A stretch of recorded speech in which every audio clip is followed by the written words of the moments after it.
Oh, no, I don't remember. Oh, I do. Never mind. Jastin, A through Z.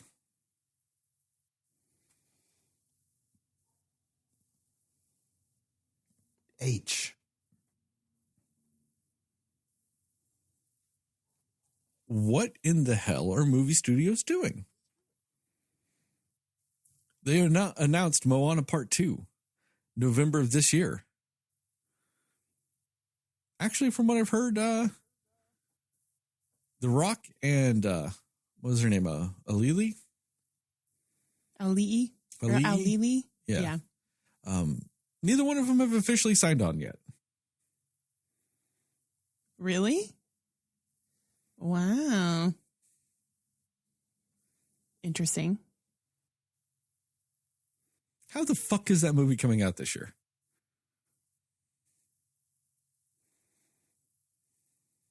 Yeah, I feel like that is going to have to change. I don't know. Unless this is a part 2, like how The Little Mermaid had a part 2. And So originally this was supposed to be like a 3-part TV series thing.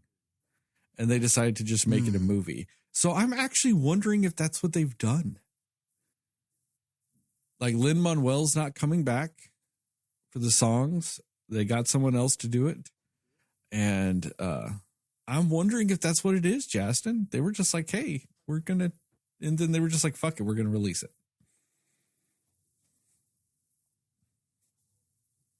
man, I hate when I'm joking. It might be right. But if it's a part 2 like that, prepare for a train wreck. So you're saying pretty much every Disney sequel that happened in the 1990s? Basically. Yep, prepare for all of them. What was it? Simba's Pride? Oh, boy. Aladdin 2 went to theaters, but Aladdin 3 did not. Mm. That's right. And then Aladdin Return of Jafar? Yeah. Yeah. Which is weird because that one did not have Robin Williams, but Prince of Thieves did and was still straight to video. Oh. And then there was also Little Mermaid 2, like you said, Jastin.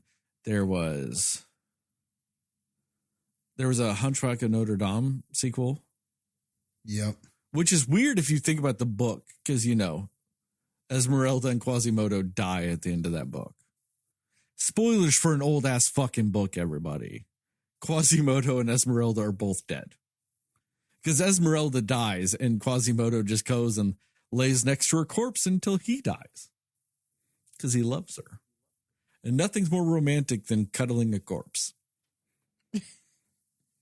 That's the pretty French are tragic. fucking weird. Sweet gesture, though, I guess. For who? She fucking dead, Jastin. He loved her, though. Okay, she did. He just has a different way of showing his affection. It's just that quasi love. You know I don't know. It's just not on his level. It's not on that quasi love level. That's dangerously close to corpse fucking level. Would that be okay, Jastin, just because he loved her? Well, you didn't say he sexed the corpse till he died. He just kind of laid there. I don't know what the fuck he did. You know? He could have. We don't know. You weren't there, Jastin. I don't want to think of my quasi like that. Man, fuck Quasi. Why the fuck you got loyalty to Quasi all of a sudden? What the fuck has Quasi done for you lately? Why you hate on quasi? What's with the quasi hate? Why are you loving on Quasi all of a sudden? Hate on quasi? You have not mentioned Quasi once in your life until now, and all of a sudden you're Quasimodo's best friend? Well, I haven't seen him in a while, but man, it just felt wrong you saying that about him. Man, fuck that guy. I mean, I know it's par for the course for you to hate on stuff, but man, he defiled the corpse. Defiled, Jastin. You said he just laid there. Like I said, we don't know, and I still kind of think that that's slight defiling. He just laid there and did a C and D. He cried and died. That's it. He's like, hey baby, you be the small It's spoon. just a C and D. It don't matter if you're Come dead, on, but you man. be small spoon. Come on. Nah. Where do you stand on Quasi, Heather? I honestly never saw Hunchback of Notre Dame. Did you read the What? book? So Oh, no. never read the book either. Sounds tragic though. Sounds gross. So yeah. But- Sounds gross. Yeah, I somehow just missed out on that Disney movie. You didn't miss shit. Unorthodox, but the first was pretty good though. Jastin, you watched that what? Probably once or twice in your life? Twice. Yeah, you didn't even think about it once. Like you haven't thought about that at least 15 years. You forgot that was a Disney movie till I brought it up. You left Quasi at the Burger King. That's how much you thought about it. Probably the only thing you've done more recent than watch Quasimodo, and it's just barely, is eating Burger King. Just barely. Oh man. I drove by there the other day. Just Not checking on seeing it. Just not seeing that many cars. I think it was due to weather. Mm. What weather, Jastin? Was there inclement weather in Midland? No, but All right. I just think it's not that time of year yet for people to. You know, that was always the thing I Frequent. loved about burger places. They're just, you know, they're not seasonal.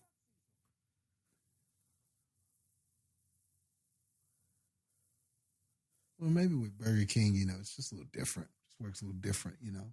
Just like Quasimodo, how he was a little different. BK eaters can be strange. Yeah, because there's only 4 of them in the whole world. There's only 4. And you're not even one of them. When Heather was a young lass, she liked it. Okay, Justin, when you were a young lad, you liked it. So But okay, 5. people grow up and they change. So that's Nobody 5. likes it anymore. Okay. It still counts, man. That No, it love doesn't. was real Okay. at that time. It was. It Still was. real. It's not real anymore. It was real. It is not real. But it was. We're not going to do this. You're not going to hate on BK. You're not going to hate on Quasi. We're just not going to do Fuck this today. Quasimodo. Oh, man. Fuck anything that's got Notre Dame in the title. Or Notre Dame in its case. Because technically it's the French, so it's Notre Dame. But you know, it's spelled the same as Notre Dame. And fuck all that too. I have always said Notre Dame. Are you a Notre or No, that's a so Notre? the movie is Notre Dame. Yeah.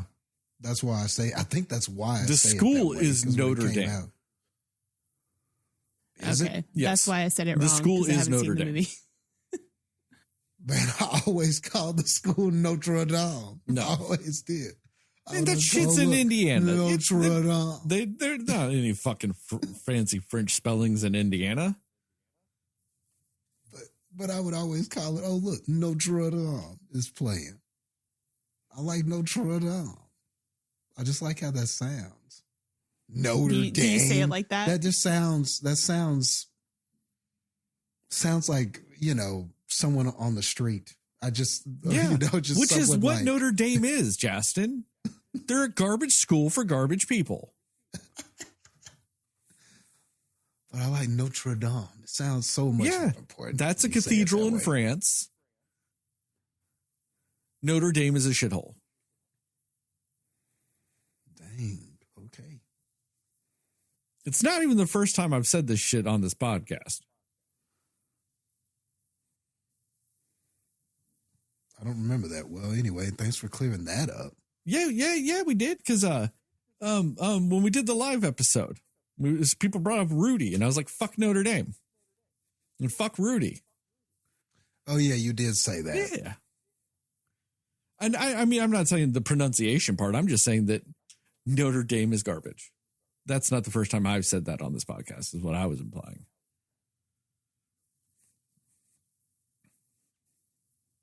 Okay. Well, I do remember you saying you didn't like Rudy. I just didn't. Yeah. I just don't think we talked about the pronunciation. But yes, No, yeah, I do we did remember- not. I That do is remember. correct. Yes. I do remember the Rudy hate. Yeah. In other news, somewhat similar to this, with what the fuck are movie studios doing, Warner Brothers is thinking about deleting in its entirety the movie Wiley or the Coyote versus Acme or whatever the fuck that movie's called, which is a John Cena movie about Wiley Coyote, kind of in the vein of like a Space Jam or Back in Action or a Roger Rabbit, where it's live action people and animated people, same movie. About Wiley Coyote suing the Acme Corporation for sending him a bunch of defective equipment. That sounds hilarious. Yeah. To And from me, because and I'm from a what- Wile E. Coyote Looney Tunes fan, so I totally get that. I could see him doing that. that sounds like an incredibly smart movie to make. Yeah, And they're probably going to delete it because they wanted to cancel it, and then people got outraged. They wanted to cancel it, so they were like, "Okay, we'll sell it to someone else then." And apparently, they set the price tag for it for $75 million because they spent 40 on it, and if they were to delete it, they would make 35 million in tax breaks for it, which is still not technically 75 million because you don't actually equate those together when you're doing it. It costs you 45, you would make 30, or it costs you 40, you would make 35. Therefore, you would still lose $5 million for deleting it. And so apparently a lot of the studios all made bids going, "Hey, yeah, we'll take it for this." And Warner Brothers turned them all down because it wasn't 75 million to begin with. And they did not allow counter offers whatsoever. And so now they're like, "Whoop, nobody bought it, so we're going to delete it." It's garbage. It's bullshit. Yeah, that's weird. wow. Well, I'm sad. And it it has- sounds like a movie I would totally see. And you know who wants to cancel it? David Zaslav, CEO of Warner Discovery. You want to know what else is kind of crazy about his decision to want to do it? Never watched the movie. What? Wow. And then on top of that, he's like, "I don't understand why everybody's so mad about it. Nobody even knew this movie. Like, nobody was clamoring for this movie beforehand, before we announced we were going to cancel it. So why does anybody care?" So he's like, "Oh, nobody was clamoring for a movie we had not promoted yet. So why do they care now? Because that's a normal thing."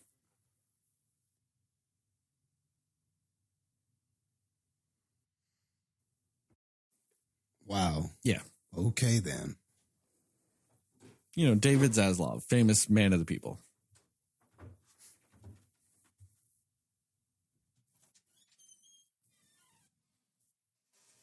So, in other news,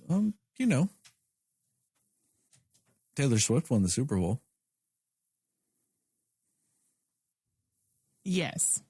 Very true. So if you believe the news, the CIA did that so Biden would win the presidency. Yeah, it all adds up. Makes a lot of sense. Yeah. Of course.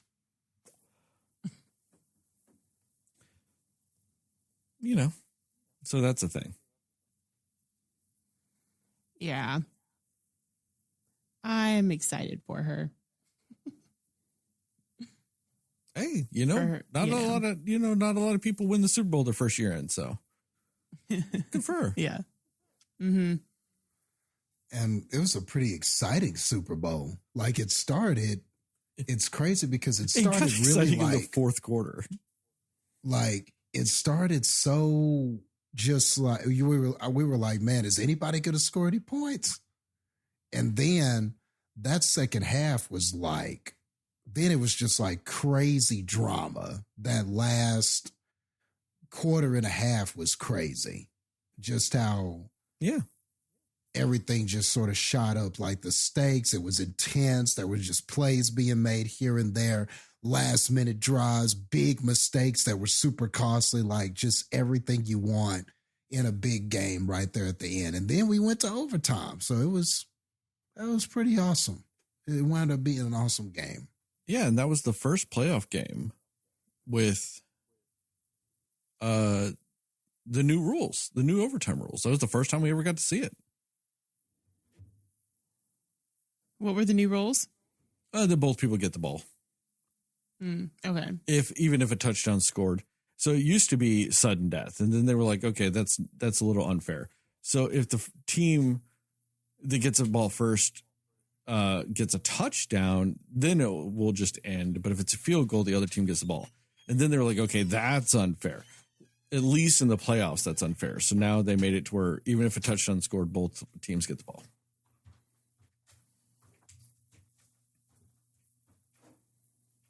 So yeah, I mean that was a new thing.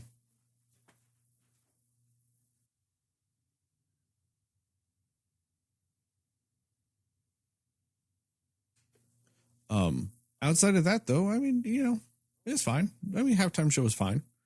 I know a lot of people loved it. I mean, to me, it was just fine because to me, it was just, it was a halftime show. Like, I wasn't crazy amped about it, but at the same time, I'm like, it's good. It's fine. Yeah. Yeah. Yeah. It's never anything that I'm like, oh man, I'm looking so forward to this, but it was enjoyable.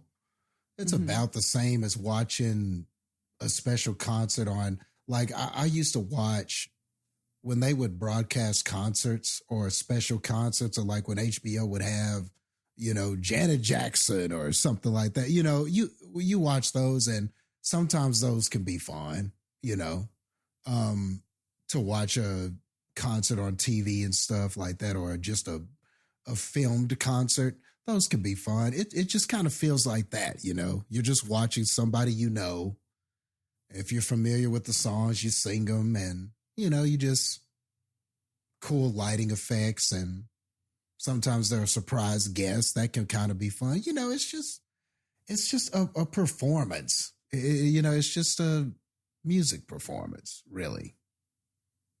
So nothing to be upset about. It's weird when people take these super emotional takes on it. Like, oh, that was just the worst one ever, or this is the best whatever. Let's put it up against these. And how does it rank against the one that these people did? And that's weird to me. It's like, it's just a music performance. Well, especially for me, like, like this was exactly what you would think an Usher halftime performance would be. The Rihanna one was exactly what you thought a Rihanna one would be. I think it's weird when people get surprised by some of that stuff. Like when they're like, oh, the Usher one, he took off his shirt. Yeah. I'm surprised he waited that long. Actually, same. Yeah. Yeah. It's like, when people were mad when Prince, air fucked the stage with his guitar. Yeah, it's Prince. That's what that man does. He makes his guitar his penis, and he makes love to all our ear holes. That's what he does. I don't know why you people are surprised by it. Like, I mean, Usher, if he didn't take off his shirt, it'd be the equivalent of, J-Lo and Shakira not shaking their asses. True. Like, what do you want? And if you're going into it and you're like, I don't want to watch Usher take off his shirt because he's going to, because it's exactly what you expect it to be, don't watch the halftime show then. Exactly. Why are you watching the halftime show going, ugh, I hate Usher and I'm going to hate everything about this. Let me watch every second of it. Why? Just so you can have a hot take on Facebook?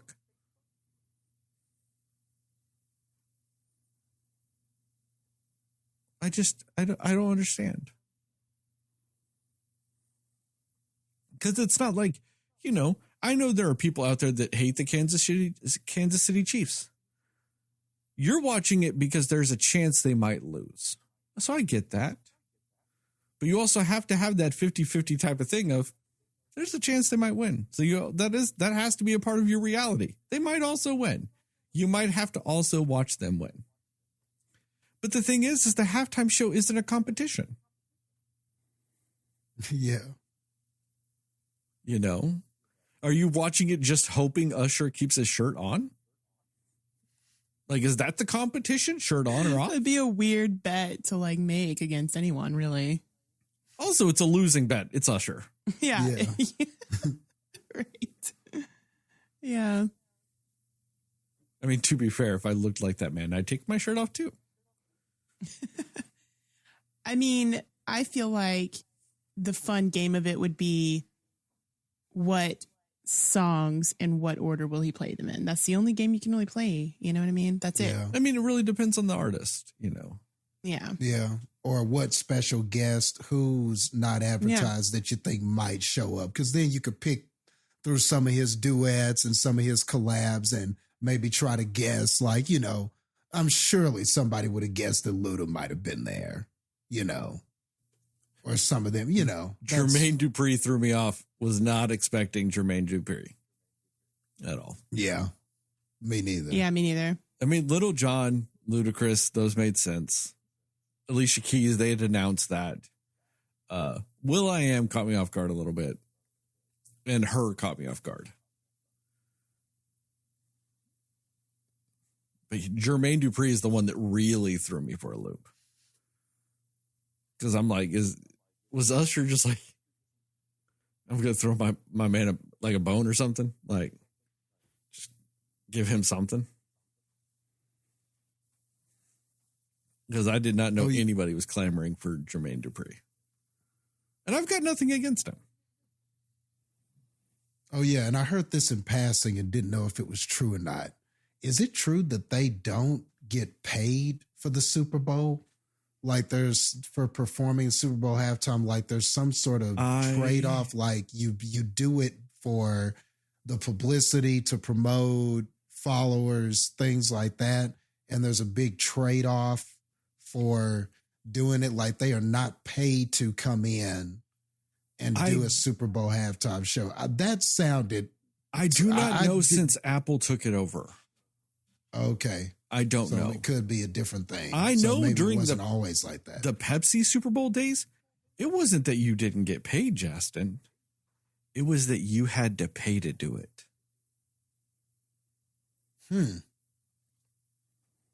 Because the logic was you get enough publicity to make the money up anyway. Yeah. And that's kind of what I was overhearing is that they don't pay them. You know, it's more advantageous for the artist to come on. So you don't get paid, you know. Yeah, it's considered, yeah. I do not know since Apple took it over. So this was the third year Apple's done it. I don't know. I did just look it up real quick and it said that, entertainers do not get paid to play the Super Bowl, at least not what they usually make. They only make union scale for their performances. There you go. Okay. Which union scale ain't shit on something like that, especially compared to like what you're getting, like what kind of artists, you know. But it's the Super Bowl bump. I mean, Spotify reported the day after the Super Bowl, Usher streams went up 550%. See? Yeah. Yeah. And didn't he announce he got married or something like right after the Super Bowl? Yeah, but he got married before the Super Bowl. Oh, okay. He got married before, but announced after. And I mean, I didn't even check to see what the rating was of the Super Bowl, but I imagine this is the highest massive. rated Super Bowl that has ever existed. Really? Nice. Okay. Interesting. This is also the most streamed Super Bowl that ever existed. Do you think it's because of Taylor Swift? No, I think it has everything to do with the fact that it was actually able to stream. Yeah. I mean, how, like, is it common? Because I know that the Chiefs won 2 years in a row, right? That has not happened since the early 2000s. Okay. So it's not very common. Yeah. No, it is not. You know, it's a very, very uncommon thing. So, yeah, it's the first back-to-back Super Bowl since the early 2000s, right? Since the New England Patriots? Yeah. Yeah. Yeah. Sadly, I base mine off of who performed what year. One of those was the Janet Jackson years, if I'm remembering correctly. Oh, really? Back in like 2004 or something like that? 2003. 3 or 4? 2003, yeah. Yeah, I think it might have been the 2003-2004 season. They beat the Carolina Panthers. I remember that. I just remember at that time, there was a Super Bowl party happening at my youth group, and they were streaming that. They were streaming that Super Bowl halftime show at the church, and then they immediately cut it off. Oh, man. Yeah. Speaking of older halftime performances, so I was listening to Pardon the Interruption podcast. It's a sports podcast. I don't know if you're familiar with them or not, but just so if anybody's not familiar, it's a sports podcast. And so they were talking about the Super Bowl halftime show, and one of them was like, oh, yeah, that Usher, it's got to be one of the best halftime performances that I've seen. It definitely one of the best in recent years, probably one of the best. And then the other guy, and he's a real old guy, and he was like, oh, really? You would put that over Up With People in the 70s? And he was like, you don't remember that one? Up With People? And then they started laughing, and, you know, the guy was like, I can't believe you made that reference. So I looked up, I went to YouTube, and I have to see what they were talking about. And like, I got through, it was like it's a 9-minute long video. And like, there were like, and they were singing that everybody's going surfing USA. And like, white people were rolling around on the ground and kicking their feet up, and it kind of was dancing. And I was laughing, bro. Like, it was pretty funny, dude. Like, I didn't even get through the whole thing, but I'm probably going to have to finish it. And so now I'm probably going to wind up going down this rabbit hole of just like old Super Bowl halftime performances. Oh, get ready to see some shit, Jastin. There was a guy with a jetpack in one. What? There was like baton twirlers one year. I believe there was a stage magician one year. I believe there's like a flipping dog one year too. It gets the 60s were a crazy time. But that's what it was. It was like super, like that what I was watching in the 70s. It was like super like hipster Super Bowl halftime show, you know, and I just found it really funny when you think about what we it is got now. Yeah. This past weekend, and that it's just interesting. The first 30 seconds of Usher's halftime show cost more money than the entire decades of the 60s and 70s combined. Yeah. Yeah. In just power, probably alone. Just the power requirements was probably more money than all of those halftime shows combined. Yeah. Yeah. I mean, yeah. Honestly, like, I think last year's was really, really great with Dr. Dre and everybody. No, last year was Rihanna. Oh, sorry. The year before that then. Yeah, with Dr. Dre and everybody. But Rihanna was fine too. Like, Rihanna was good, yeah. The Dr. Dre one, that was because that was the first one with Apple. You know, that was good. Mm-hmm. I mean, the Lady Gaga one was fine. The Katy Perry one was fine. You know, like, we've had a bunch of fine ones. Like, I'm always gonna love the J-Lo Shakira one. I love that one. That was a great one. Yeah, that one. Like, say what you want, but that might be my favorite one just because I've watched that over and over. It's so good. It's so fun. The single hands down best one ever, though, is the Prince one. It's not even close. And see, I haven't even seen that one. I need to see close. it. Yeah, the that Prince makes sense. Halftime show is one of the best. A, he covers Foo Fighters. And B, he's playing Purple Rain in the rain. Like, there's not a better single halftime performance ever. I don't know, man. You need to watch that Up With People, bro. I'm telling you, you're right sleeping on Up With People. Justin, I said what I said. Getting slept on. You're sleeping on Up With People, man. He's sleeping on I it. said what I Kinda said. Like how Quasi was sleeping next to that corpse. Yeah, sounds about right. Sounds about right. Don't commit a Quasi with people, man. Oh, That's no, all I'm gonna not say. committing a quasi. I'm saying that performance is a quasi. Oh, but people out there, do yourself a favor. Up with people. Super Bowl halftime show. You won't be sorry. Just Google Super Bowl shows throughout the ages or Super Bowl halftime shows throughout the ages. Go watch that old shit. It's some weird shit. Back when they were just like begging people, they were like running out to the street like 10 minutes before halftime going, just somebody come do something. Yeah. Crazy ass shit. You guys ready to talk about this movie? Yeah. Yeah.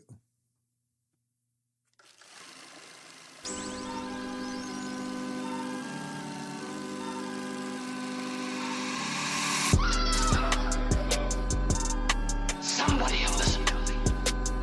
Nobody knows anything but you. All right. Are you ready? Yes. Come on. Cinema Slayers.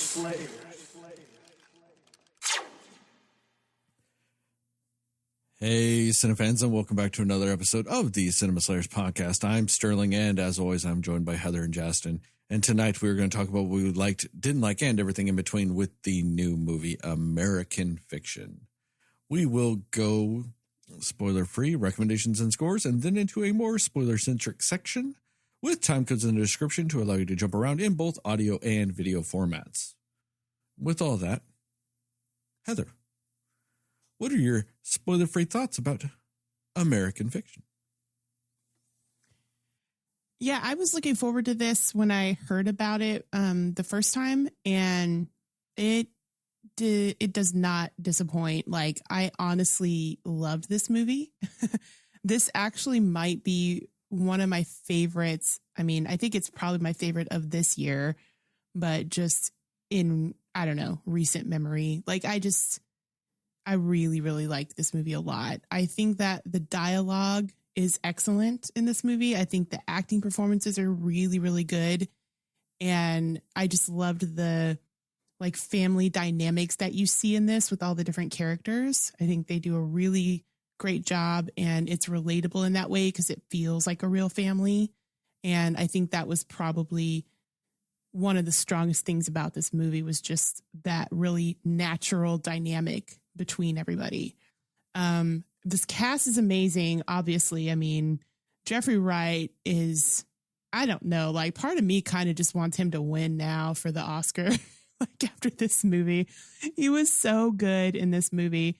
And, you know, Tracy Ellis Ross, I love her. Sterling K. Brown, like everybody in this movie is just so good. Erica Alexander, man, I missed her and stuff. I haven't seen her in something in a while, but I loved her in Living Single.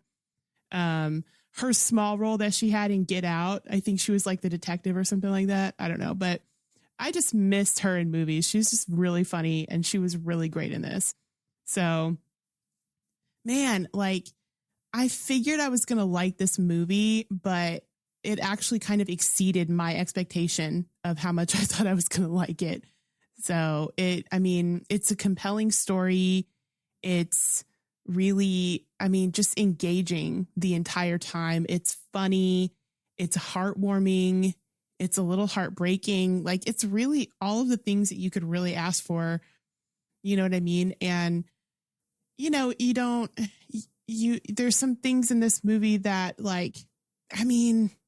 it's almost one of those that I have to be really nitpicky to find something in this movie that I don't like. I just think the way that it's paced and the way they tell the story is really good. There are some things that that did a little bit surprise me with how things turned out, but in a good way. I feel like this movie is just so rich with thought and rich with comedy and just very an intelligent movie, I guess I would say. It's just really well done on all fronts. It's so good. yeah, I don't know. I feel like, yeah, it's one of those where like I have to wait till we get to spoilers to really talk about like some of the things that, you know, I might be nitpicky about. But I mean, just in general, I don't know. This is up there for me. Like, I really just loved everything they did with this movie and the story that they told with it. The irony of it, everything, you know, against also the backdrop of family drama. It's all just really, really good. So, this is an excellent movie, in my opinion. Jastin, what about you? Yeah, I think I was really impressed with it as well. I think that I can definitely understand why it's got a lot of the Oscar buzz that it has, and I can see now why Jeffrey Wright is one of the nominated actors. Like, this was just a really great effort, just a really good comedy, a very, very good satire, and it's a movie about it's the satire on stereotypes, black stereotypes, how there can be stereotypes within the culture, how there can be and this really nice message about like not only being your true self, not only being honest about your true self, but also sometimes the compromises that we all sometimes kind of make for things and to make life work and stuff like that. You know, the difficulty of sometimes being 100% who you are. Just, you know, sometimes you just make simple compromises just to make life work. I think a little bit of that is in here. The hypocrisy of just people, things, how we look at things. I mean, there's just a lot here under the surface, and it's fun to dissect and look at and think about. So it's got all of that in spades. But like you said, Heather, it's not only just the satire stuff that's good, but there's also this family dynamic that is that for this character, Monk, a lot of what he's going through with his family is mirroring sort of the struggle that he's having on this side as a writer. And I liked that. I like how what was going on with his family parallel kind of this journey that was going on with him as a writer in a lot of ways. And then other ways it was different, but that was interesting. I think that's what makes this movie so interesting, is how they took those family dynamics and made it so perfectly line up with the struggle we were having as a writer with identity and everything like that. And all of it kind of is this identity struggle in so many ways, how he looked at himself, how he looked at other people and other writers and other work, how he looked at his own work as a writer, how he looked at his relationships to his family members. It all kind of lines up to sort of this identity journey we went on. So I appreciated all of that. And then just the supporting actors and the cast were just everybody was great. Sterling K. Brown was just awesome. Anytime that him and Jeffrey were on screen or doing something together, they were cool. They had a really cool brother dynamic in this. Issa Rae also did very well in this. Like, she's not in it a lot, I would say, but she is, especially like in the, like, probably like the end of the second on into the third act. And she really comes through when she's in the movie and the movie decides to give her scenes and there are those interactions and everything, because she's painted a certain way. And then when we actually get to her, I like some of the revelations that we get when we finally understand more about that character. So that was even done well. Man, I just really thought that this was, and then the last thing I'll say is just that, man, this is like the definition to me of intelligent writing.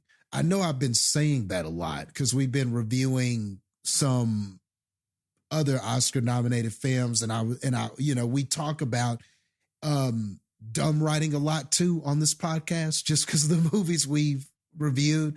But man, you want to talk about a movie intelligently written.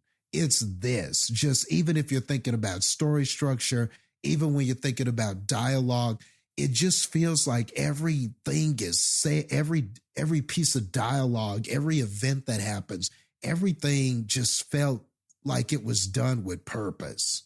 And sometimes when you watch these movies and you struggle to understand what the purpose is, it's just nice to see a movie that had it all together, one that showed up on time, one that was prepared, had the report ready and the PowerPoint ready to go and knew what they were talking about. Sometimes it's nice when a movie shows up like that. They're well dressed, or they weren't late to the appointment. Sometimes it's just like how it's nice when that happens in a meeting or something, or when you're meeting with someone about some business you have to talk about. That's how this movie felt to me. It was just sharp from top to bottom, knew what it was talking about, knew that it had a goal to accomplish, and knew exactly how to do that. It knew exactly how to entertain you. It knew when to be funny, and there's a lot to say about a film. We always talk about comedians with comedic timing, but a film having its comedic timing is also very important. We talk about that a lot too. Like, I think about the Marvel movies and how sometimes we talk about how when it chooses to be comedic is not the right time. And, I think we talked about Thor, Love and Thunder, and how it struggled with its comedic timing with some things. It just felt like every joke came at the right time. Anytime it was trying to be funny, it didn't feel like it was manufactured. Like, this is the part where you laugh. Patron, aren't you going to laugh? Nothing ever felt like that. It always felt like the jokes came at the right time because they always felt like real people. Kind of like what you said, Heather. The dialogue felt so natural and flowy and real that when the laugh comes, it comes because you're laughing because everything is adding up. It's funny what the character is saying, but it's also funny because this is the character that would be saying it. This is a believable reaction from this character. And then on top of that, all of it is helping the narrative along.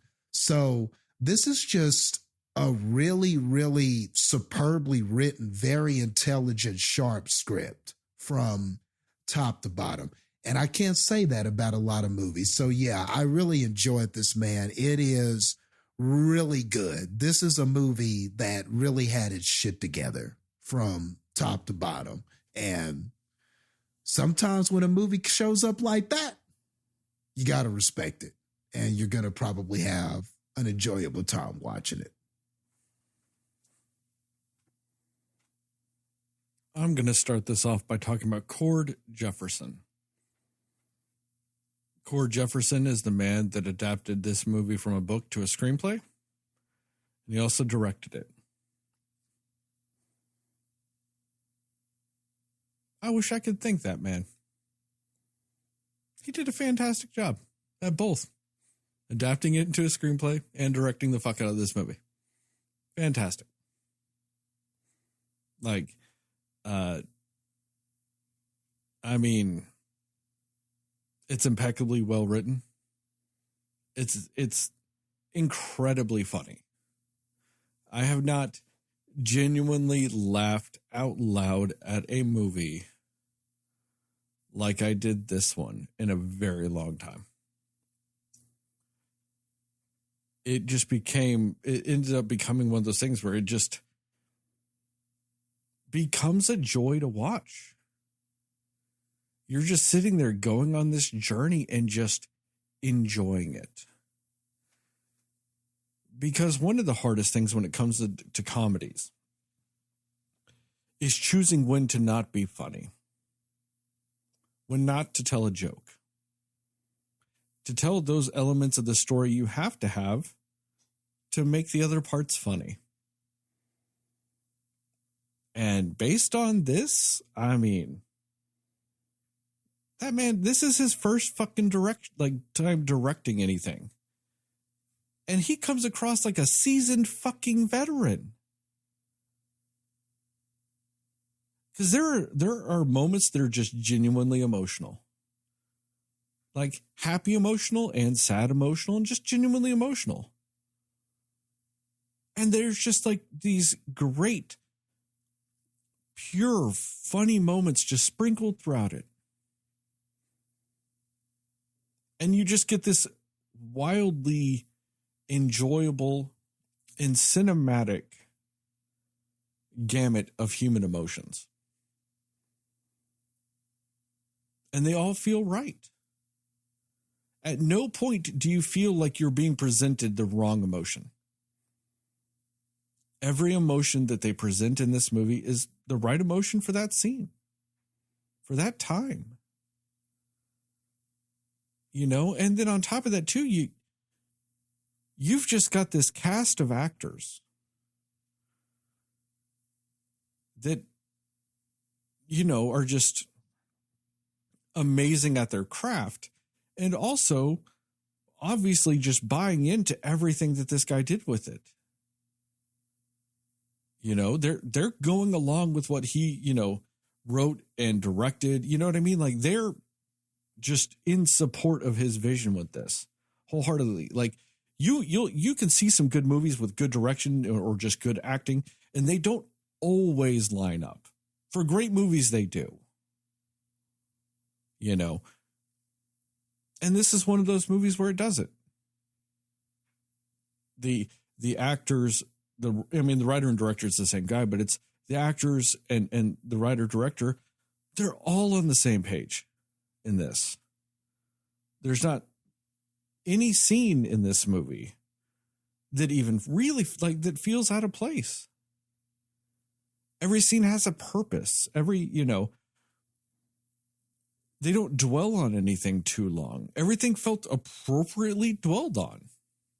It just is one of those things that, especially for a first-time director, there are so many things that you might get caught up on in this movie.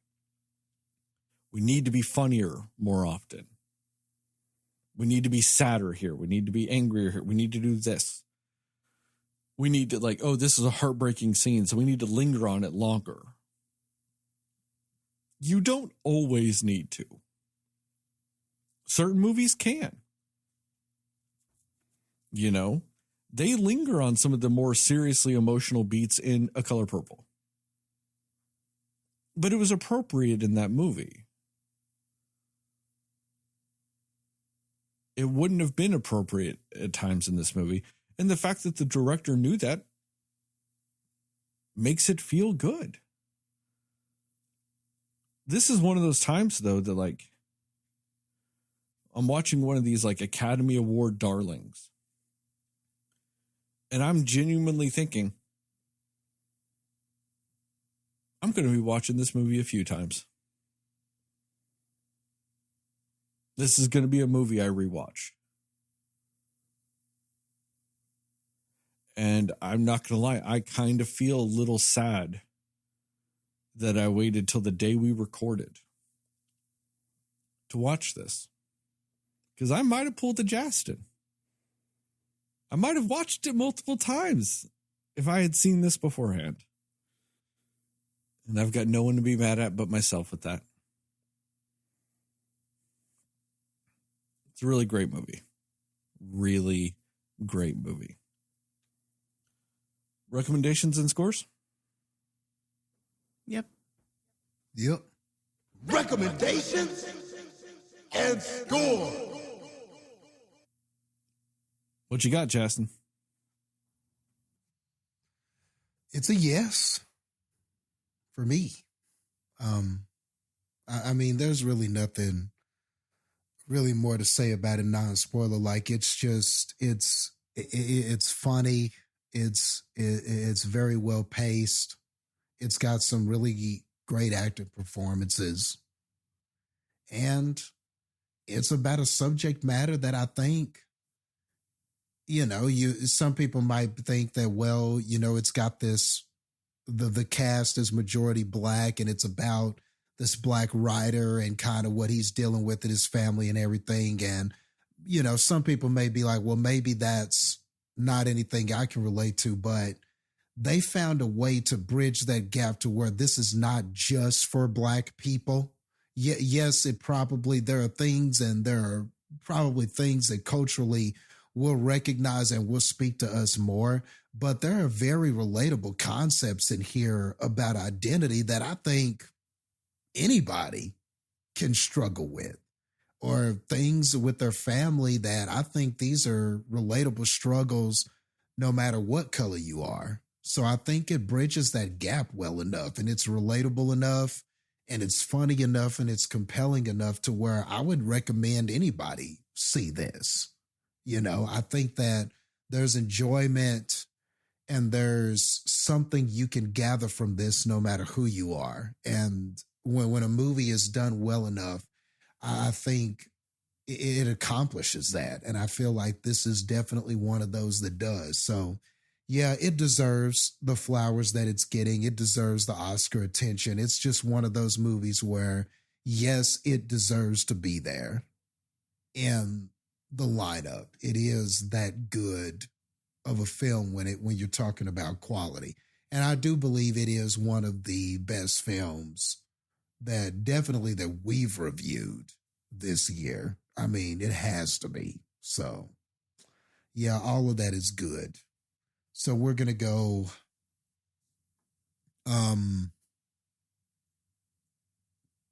we'll go 93.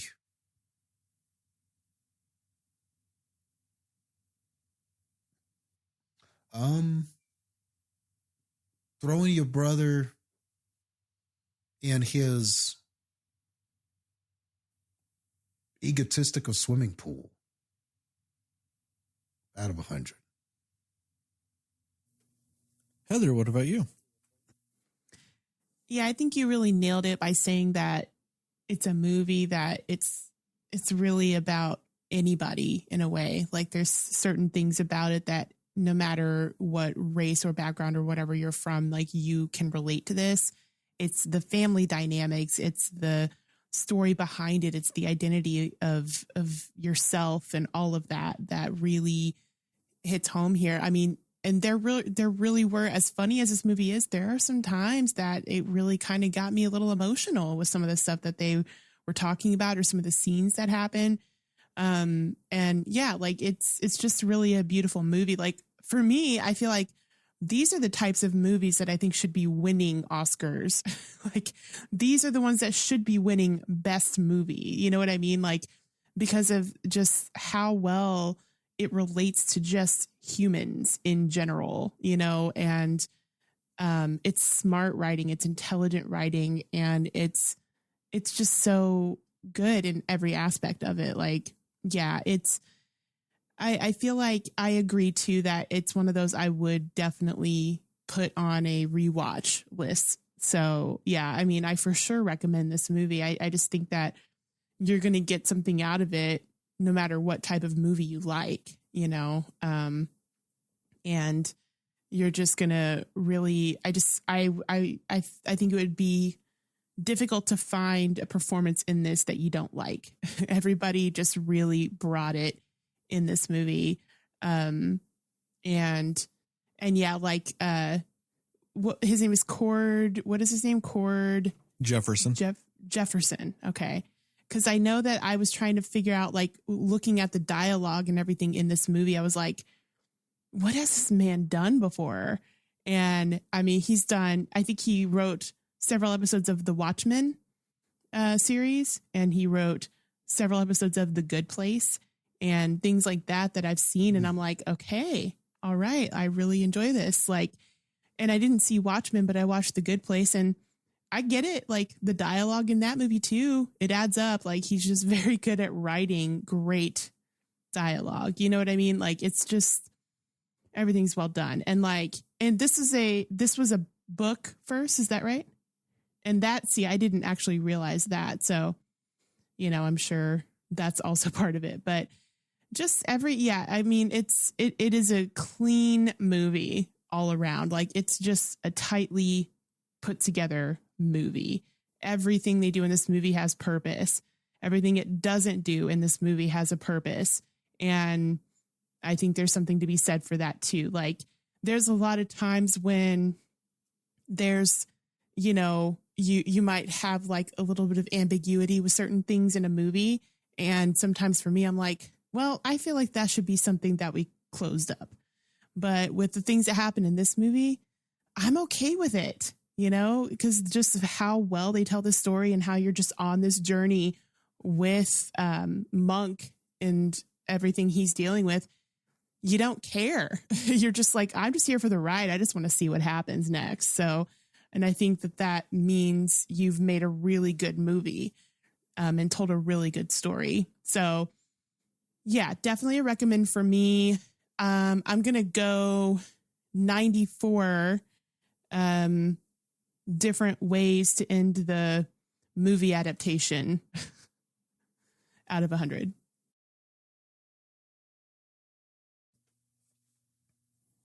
I recommend it. Obviously, I mean, it's just one of those movies where it's too smart not to love. It really is. I think both of you guys, you know, have already addressed this, but it is a movie that is universally themed whilst told from a Black character perspective. And I think too many people aren't going to give this movie a chance because of that. And I think you're making the wrong choice. A, because it's always great to get stories from people that aren't like you. But B, you're also just wrong. This isn't a movie for Black people. This is a movie for people. It's just told from the Black perspective. There are elements of this movie that can touch and hit home with just about anybody. Like Jastin said, maybe not everything, but enough. Enough that this movie will still work. This will still be a great movie. Regardless. And also, there are worse things to do than see Sterling K. Brown, the second sexiest Sterling, of course, other than myself, than just see him without a shirt. Constantly. Like that, and that's what's so perplexing about that man. And almost so unfair about that man. It's just rude to be that good looking and that unbelievably talented. It's rude. And to be a genuinely nice person from anything I've ever seen about that man. He seems like the most joyful, kind person ever. And also to be named Sterling. You're an asshole for that. God, you want to have body image issues? Have a motherfucker named Sterling look like that whilst your name is Sterling.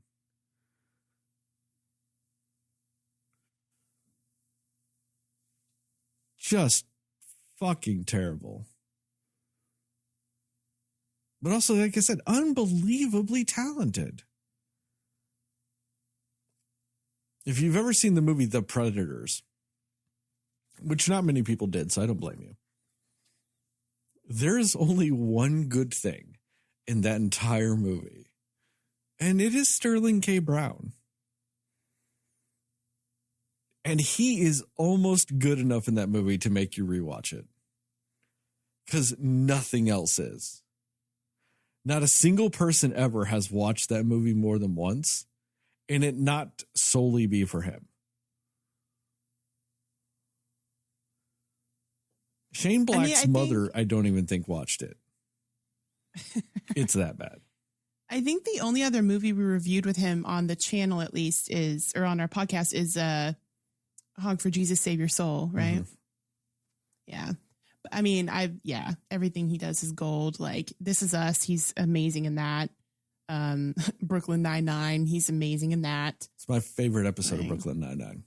It's widely known as the best episode of the entire series by a lot of people. Yeah. And it's because of Sterling K. Brown. That man is gold.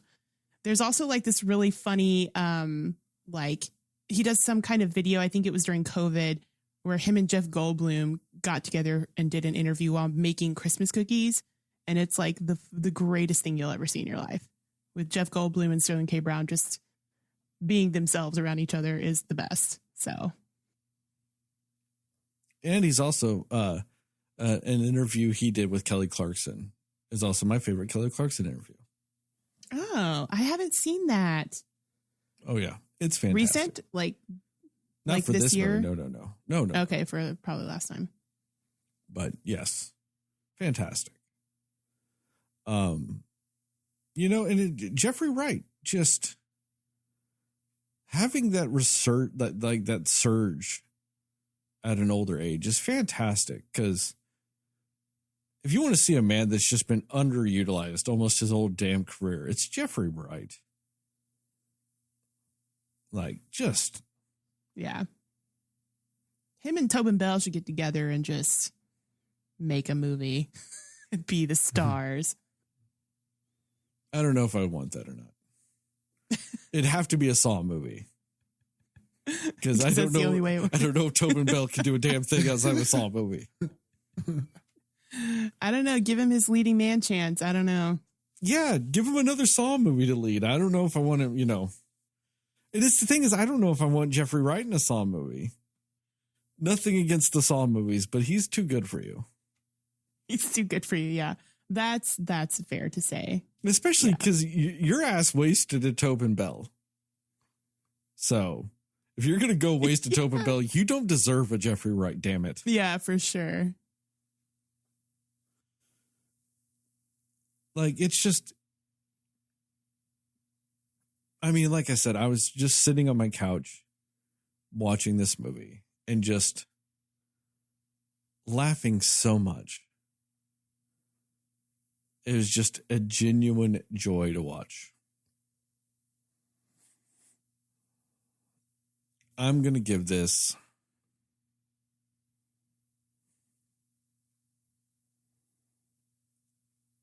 95. 95 books named fuck out of 100. You would love that. Yep. I knew you liked that title. Oh, fucking perfect. Cinescore for this movie is a 94. Excellent. Spoilers? Yep. Spoilers. I do have one big gripe with this movie, and it's major to me. How the fuck do you kill off Tracy Ellis Ross so early in this movie? Yep. That's my complaint broke too. My fucking soul. I know. I was so sad. I was loving her. They had such a great dynamic. I was like, man, I love these two together. This is going to be great. Don't you just want to see a movie of a car ride between them? Yeah. Like, I was like, oh, I'm sure I'm going to enjoy this the whole movie. And then she died. I was like, no, please. And the fact that they set up that her and Sterling K. Brown's character were close. And I was like, that's a dynamic I want. That is something we got robbed of. Seeing Sterling K. Brown and her on screen together. Yeah. We were fucking robbed. And that kind of makes me slightly mad at this movie. Yeah. Because I feel like even though you didn't promise me that, you did.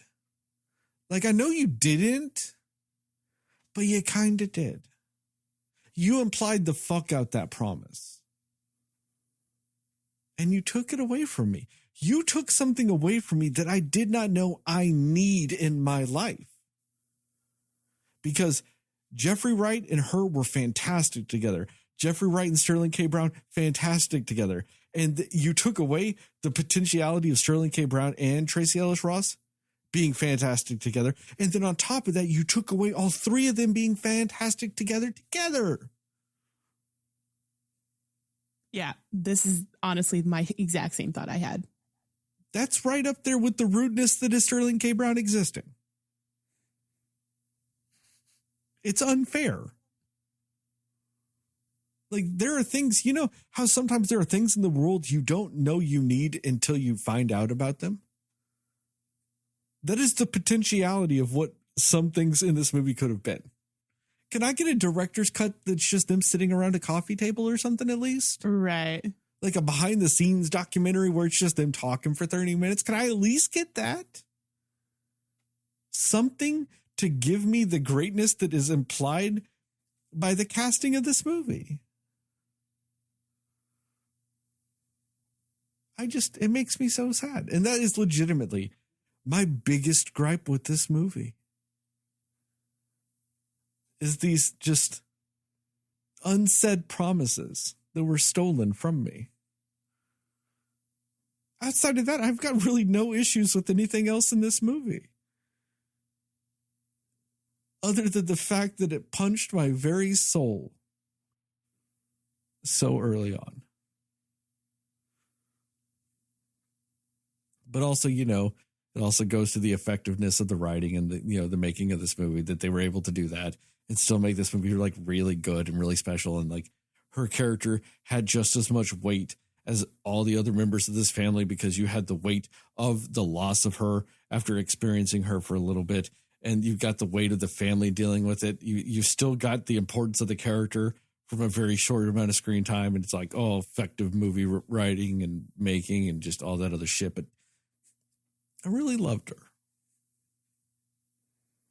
Yeah, I just forget how extremely like charismatic she is. Like, she's just one of those people that, you know what, robbed of an Issa Rae, Tracy Ellis Ross too. That would have been a great dynamic too. But I don't know if we would have actually gotten them together though. I'm just saying, all of them in the movie together. Just I want her to can we interact just with all have of the them. entire cast of this movie talk around a coffee table? Yeah, just I'm why not asking too much. I'll give them some money. I've got like $7. I know, and it'll go all to that. I know that they're all rich and famous, and that's not worth their time. But it'd mean the world to me, and I'll give them everything I got. Yeah, I get that. But yeah, that's it. You're right though, because it's like her in just 4 minutes of screen time was just enough for you to just absolutely love her as a character. So. And I mean, since we're in spoilers, I want to talk about some things I really loved that I couldn't bring up because of because it was potentially a spoiler and whatnot. Is Keith David. Also, once again, just Keith David coming in and being amazing, just constantly being amazing. Like, you want to talk about somebody that's just been, you know, slept on their whole career. It's what Keith David. Just that man shows up, gives a great performance and bounces. I mean, that man is even on NBC's The Cape. Do you remember The Cape, Jastin? Do you remember watching the first episode of The Cape? Yes. I don't even know what that is. Under the cape. You're a lucky son of a bitch, Heather. Yeah, you're lucky. Oh my gosh. Ugh. It is a terrible TV show about a guy that gets trained how to use a cape to be a superhero. Like he learns he learns like cape jitsu or something. Why did this concept for a show pass? Like, why did he get greenlit and went through so many people? Like, that sounds like the weirdest show ever. I mean, it wasn't even that. It was filmed. They filmed it.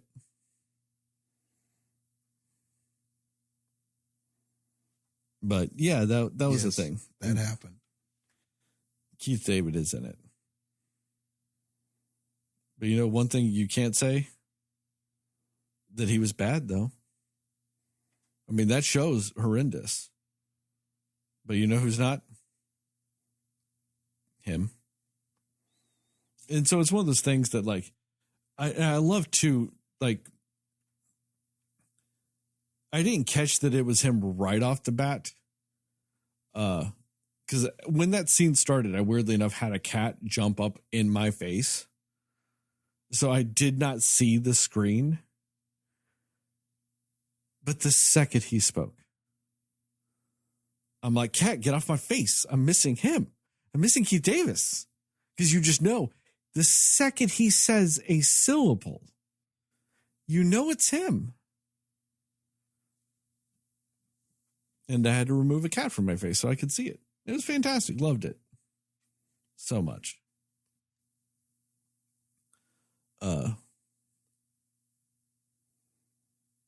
Issa Rae.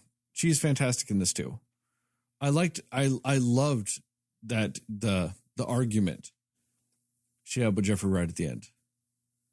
Because I love arguments where both people are right.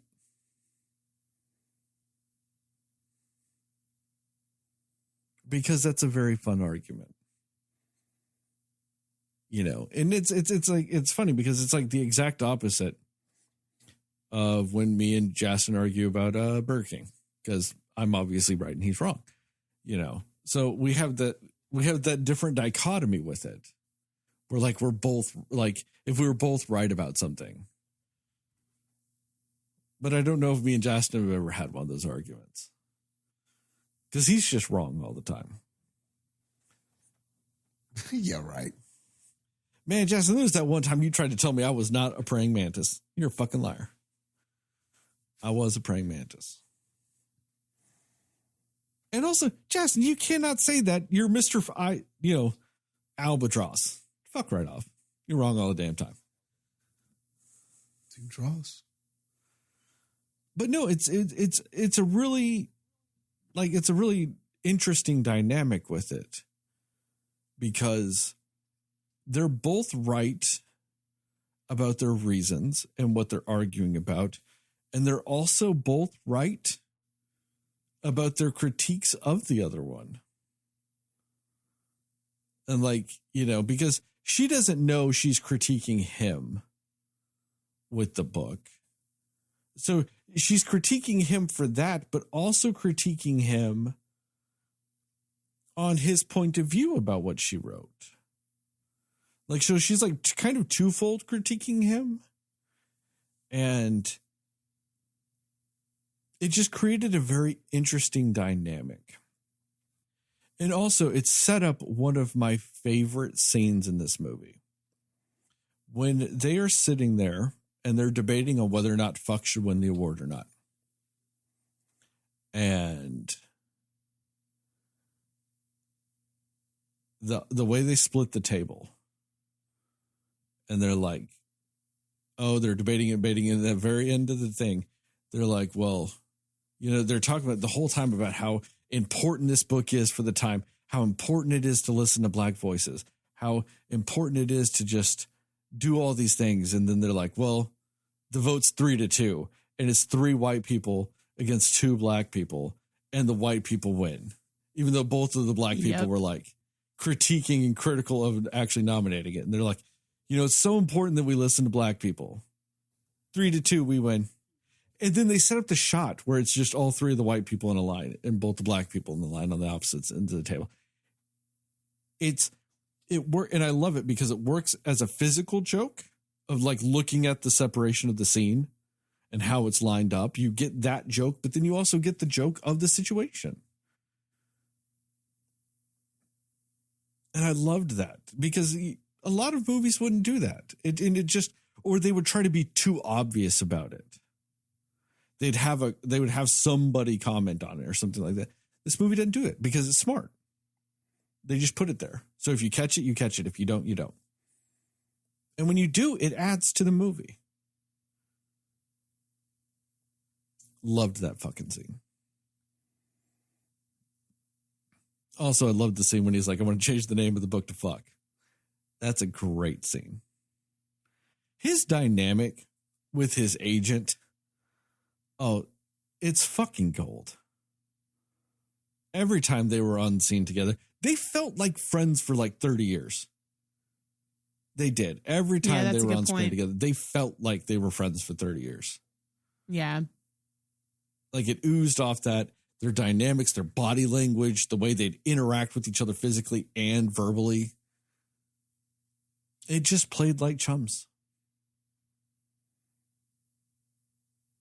I liked how each one of them could always kind of had like a good estimation as to what the other person would do or would think. You know what I mean? Like it was like that intuitiveness when you know somebody. And that just kind of came across. And that's something even really good actors and good scripts aren't always able to do because it's hard to artificially mimic some of these things. You could be the greatest actor in the world, but the script is just a little weak. No, just a little. It could be a great script, but just a little weak with the dialogue. Your performance shifts a little bit. It's not as natural as it could be. You could also have the most perfectly written script that's ever existed. And you just have an actor that's just a little weak. Good actor, good performance, but a little weak. So it doesn't come across as natural as you wanted it to. And it's just this movie, like I said, had that perfect combination of strong cast, strong script. So you never really got those weak, unnatural elements throughout this movie. And I think it was kind of exacerbated, or not exacerbated, it was exemplified in some of these scenes. Jastin, what about you? No, I like the point you made about the argument with Wright and Issa Rae's characters. That was a great scene. And I think that in a lot of ways that scene encapsulates kind of one of the main themes of this movie, because this movie was great about irony. There's a lot of irony in this film. It's kind of laced all over it.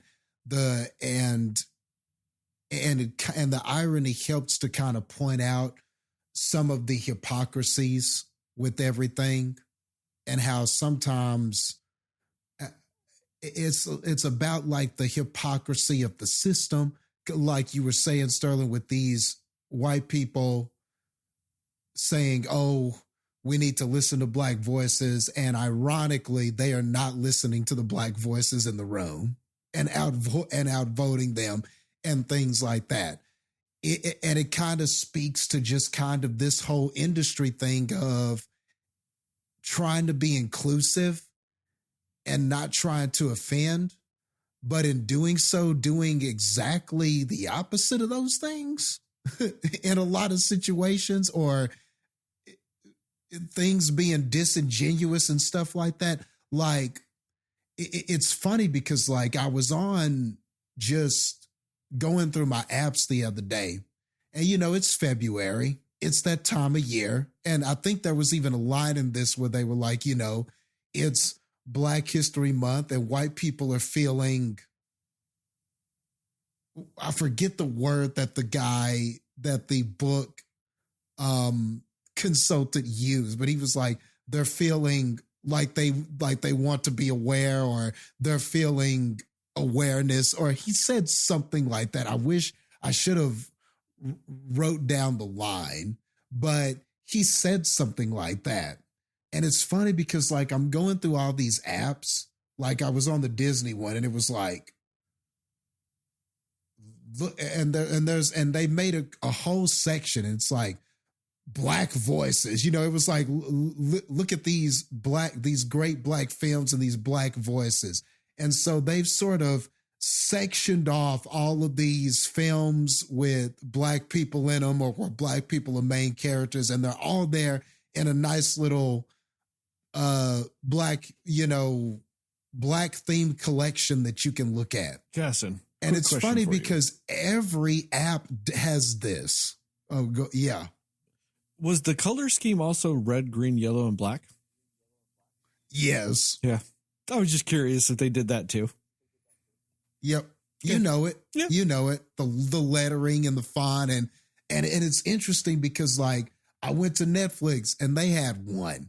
They've created a Black section for Black History Month that you can go through and look at all these films and stuff like that. And I get that. You know, is it necessarily a bad gesture or not a nice thing? Not necessarily. I mean, you know, somebody could look at it and go, well, at least there's some acknowledgement. But I couldn't help but just see all of these apps doing this. And it feels kind of disingenuous. Like it feels like you just question if this is coming from a genuine place. Well, does that have anything to do with it's not there until February 1st and it disappears on March 1st? Exactly. Like, I think maybe that's what it is. Time? That's fine. Yeah. Why is it that just there all the time? Like, it's just so funny when, it's February, it's Black History Month, we'll do this. You know, it just feels like a gesture that just lacks, it just seems like it lacks some sincerity in a way. And I think about this movie and I think that was just one of the ironic things about this movie is you have all these people talking about inclusivity and stuff like that. And they're just completely, but then to read a book like this and think that it's representative of Black people and stuff is like totally the opposite thing. So you understand Jeffrey Wright or Monk's position and how he views this and how he views this book and everything and why he wrote his mock book, Fuck, to kind of make fun of it. So you understand his position. But what I love about the movie is that characters that are just right from the start to the finish are boring characters. You know, they tend to be boring.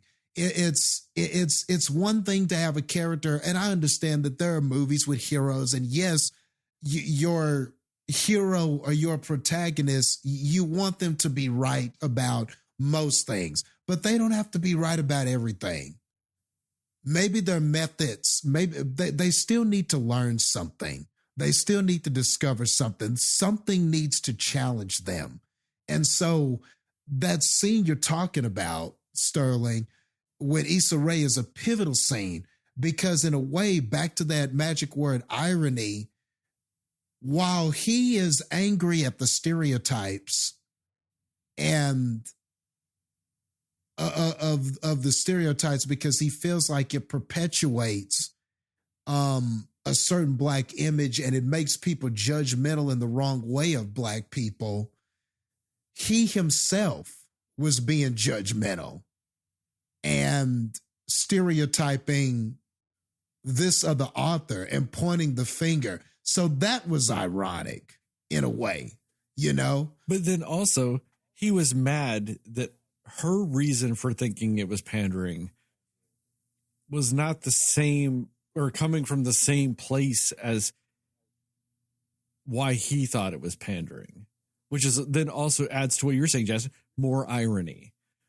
Like, he's like, yeah, I agree, it's pandering, because he also, like, you know, has this secret knowledge of, I wrote it to be pandering, but he's also like, but you're pandering.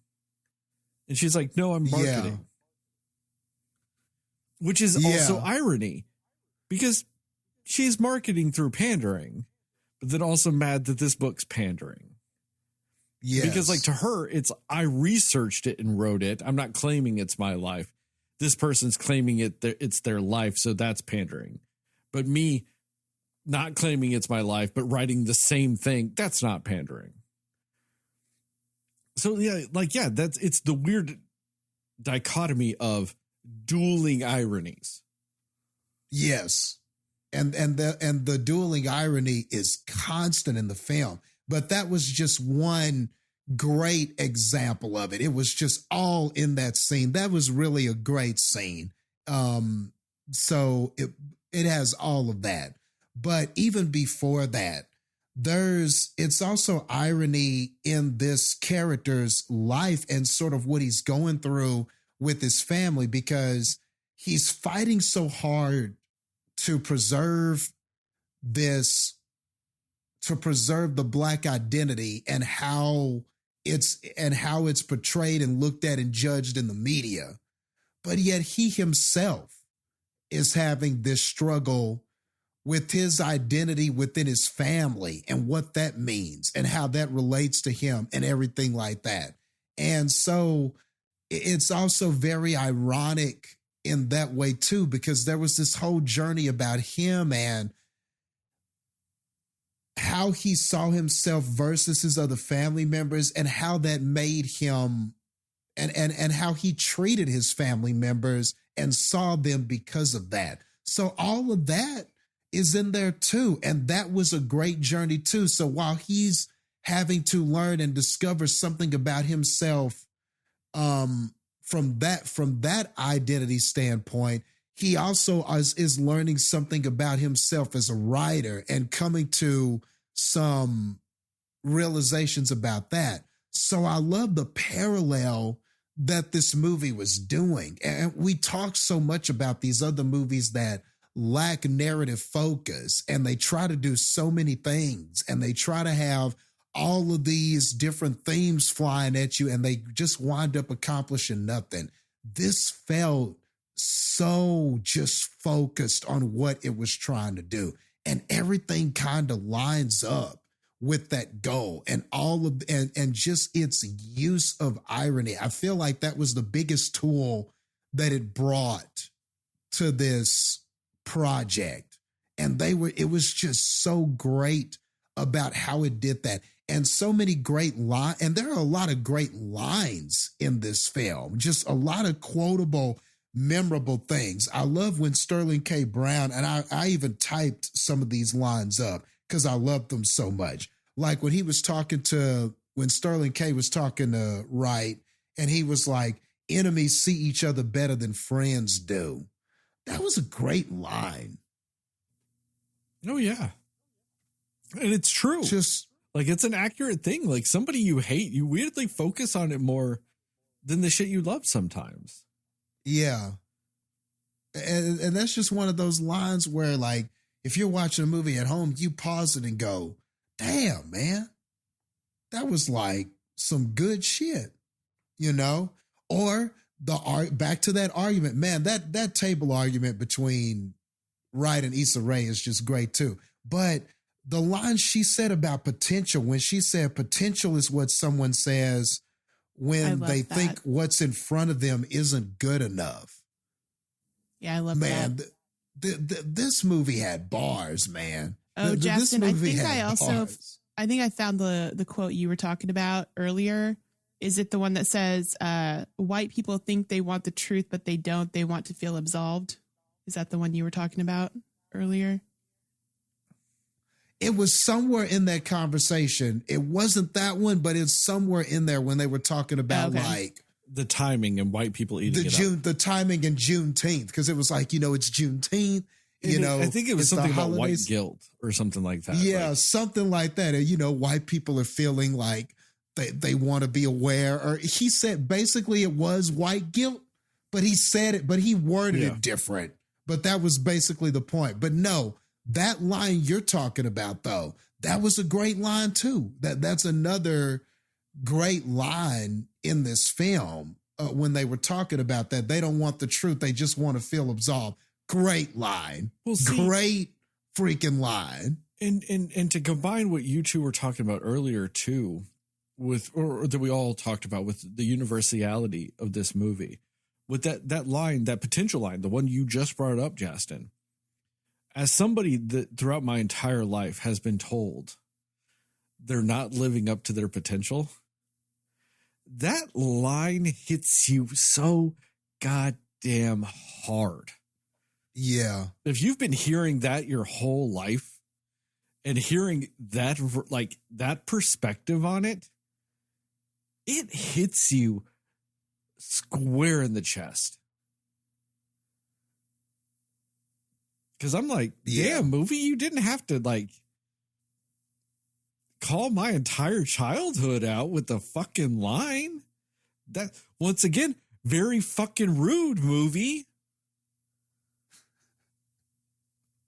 But yeah, it goes like, once again, they're talking about it. Is that whole conversation, yes, is from the black perspective, but also insanely universal. That my grew up in fucking Texas white ass, and it just, like I said, summated my entire childhood in a fucking sentence and how I felt people perceiving me. Like, because every time I heard that, I felt I'm not good enough. Yeah. Was that what was being said to me? No, they weren't directly saying you're not good enough. But that's how it feels when you hear it. When you're being told you're not living up to your potential, you're not doing what you should based on your potential. That's how you feel. Yeah.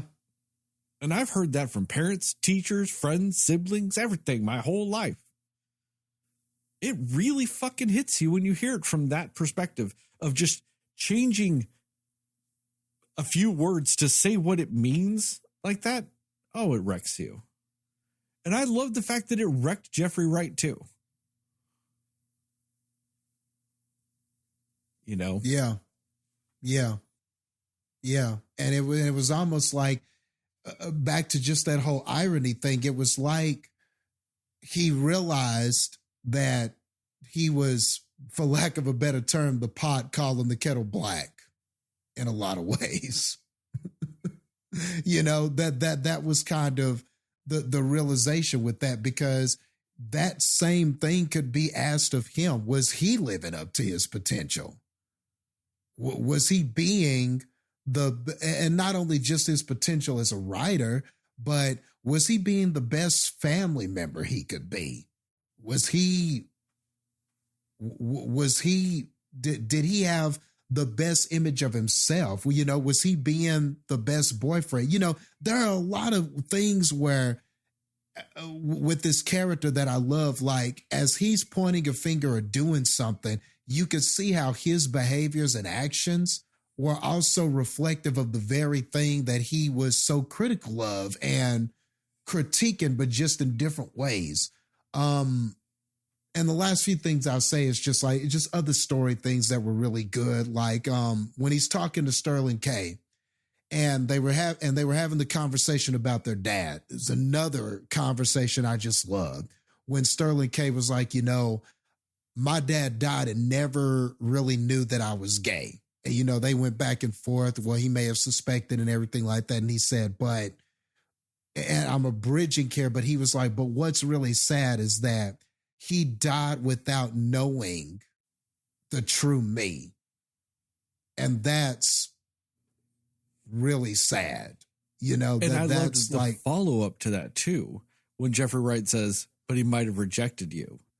And then he says, but he would have rejected the real me.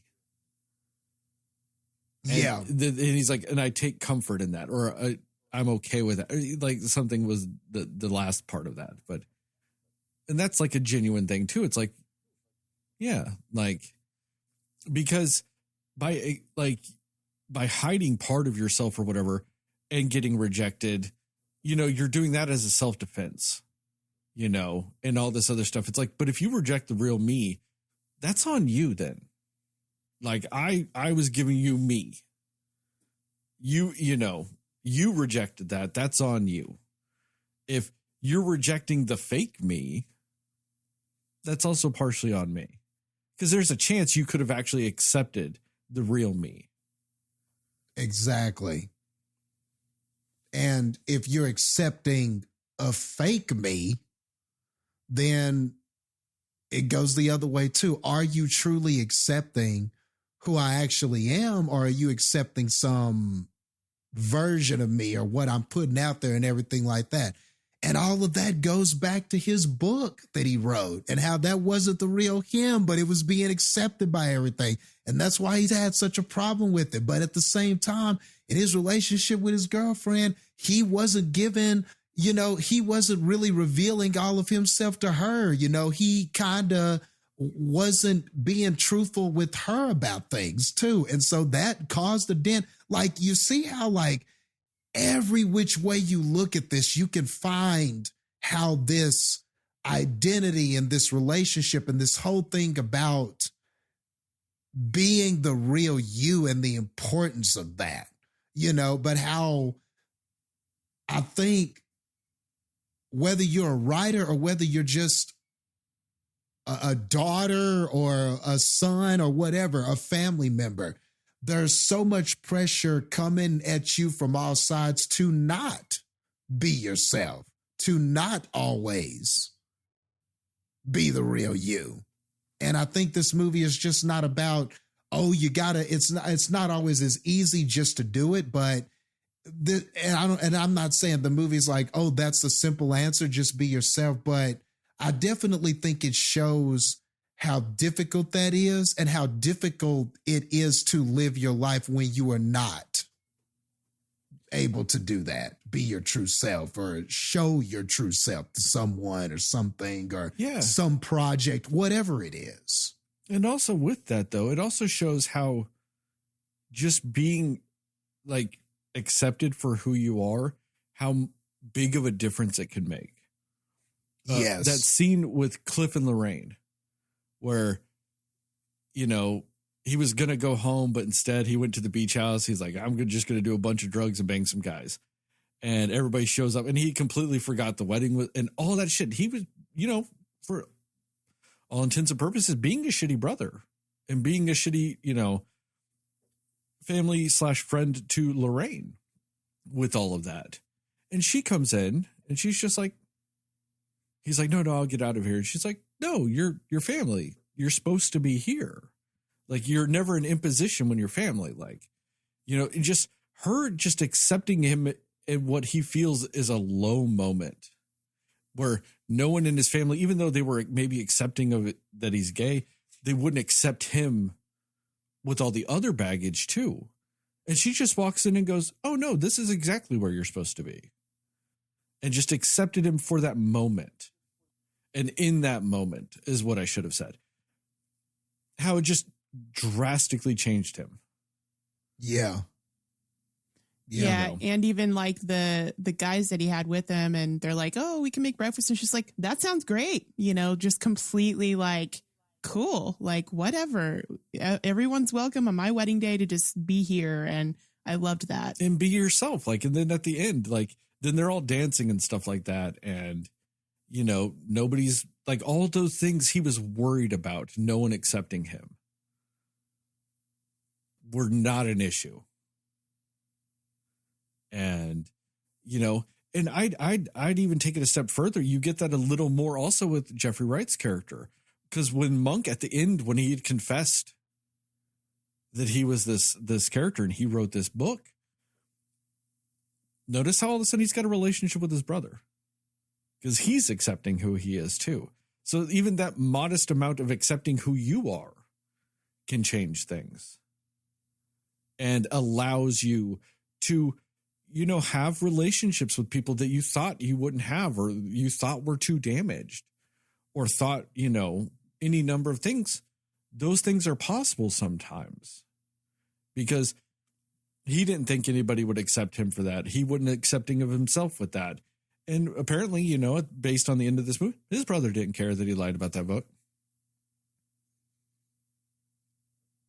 And they were now developing a relationship that they had maybe missed out on, And so once again, it goes back to those themes with that stuff. And also, once again, the irony of it all. Just assuming people would not accept you for who you are was the reason why nobody was accepting you for who you were, because nobody fucking knew you. Nobody knew you. Yep. This movie's got layers. Yeah, this movie's badass. But anyway, I'm done, Heather. I want to bring up, just along the theme you were talking about, Jastin, of lines.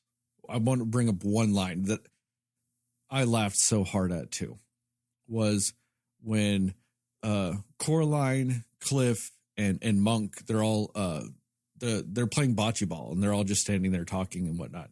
And he's like, "Why do you like my brother?" And she's like, "Well, he's funny. Like sad funny. Like a three-legged dog." And then he starts kind of getting sad about it. And they're like, "See, that it's right there. That's what's funny." And then he kind of accepts it a little bit. And, and Sterling K. Brown kind of mocks it. But it's just that, funny, like a three-legged dog. And he's like, "Man," they're like, "That's it. That right there." And then and I liked it that Cliff was like, "Oh, I get that. Because yes, that right there, that is funny." It was just, that was a fun moment of that sibling ribbing, that you have sometimes and stuff like that. It just, once again, was just a great little dynamic of, she knew how to kind of pick at him a little bit to get that reaction that everybody could laugh about. And I like that he laughed about it too. That was just a genuinely phenomenal scene to me. No, you're right about that. Sorry, Heather. He made me think of more stuff. But but all that brotherly ribbing that they were doing throughout the movie, anytime they did that, it was just great. And there were so many callbacks to some of those ribs that just hit so effectively whenever they did. When Sterling K's telling the story about how there's only one gay bar. It's a bunch of young guys. They thought I was Tyler Perry or whatever. And then one of them asked if I was Tyler Perry. And then at the end of the movie, whenever he's like, "Well, good," when Sterling K's like, "Well, good luck finding somebody to play me in this movie that you're about to make." And he goes, "Tyler Perry, man." The fact that he told them Tyler Perry, and then they both laugh. I laughed. That was just such a great full circle joke with that, they just did such a great job bringing that joke back. Or even the first time he tells him, "Oh, they thought I was Tyler Perry." And then Jeffrey Wright goes, "Man, that's awful, man. Doesn't Tyler Perry live in Atlanta?" It broke the tension. Yeah. Yeah.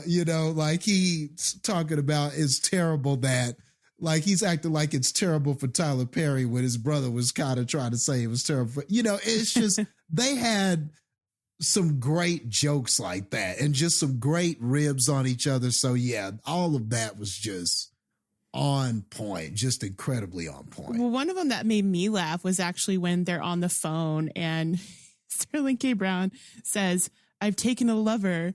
And then he's like, "You have a problem with that?" And he's like, "No, I have a problem with the fact that you said taking a lover."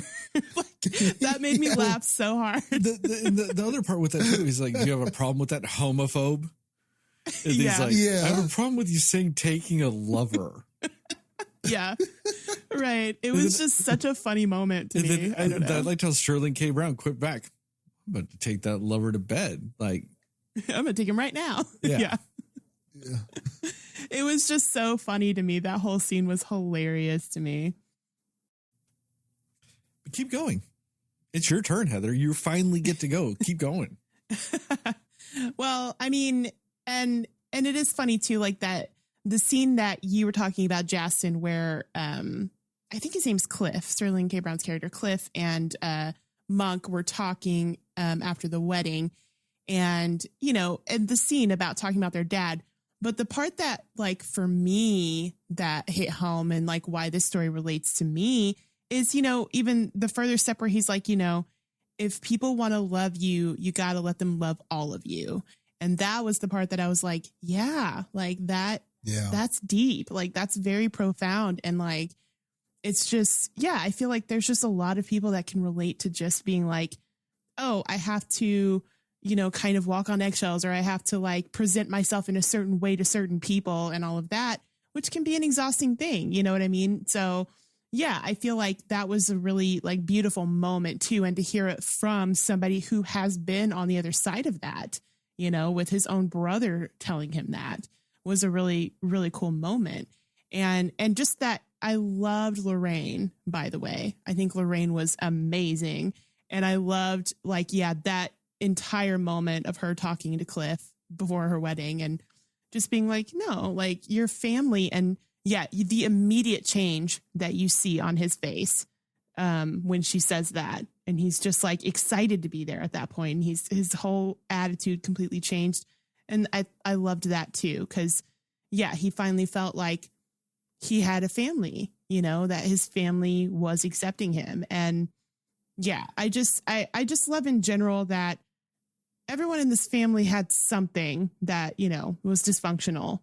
It was a dysfunctional family, but you just see how they all still care about each other and they all still love each other, even if they don't see each other a lot. And like, and a line too that I loved in the movie was Coraline telling him something to the effect of like, not being able to relate to people is not a badge of honor.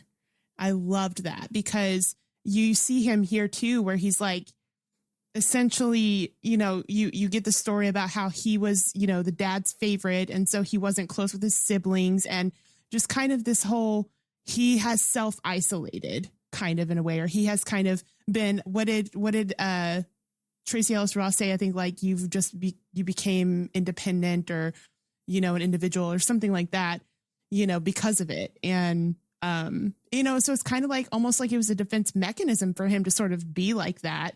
But, in a way it made him feel like that's what made him so intelligent, and that's what made him a good writer. And that's what made him have all these great perspectives. And her to just tell him like, no, it's not really something to be proud of, that you can't relate to anybody, and you just slowly see throughout this movie just the little things that are starting to like be seeds planted in his mind of how he needs to like look at things in a very different way than he's been looking at them.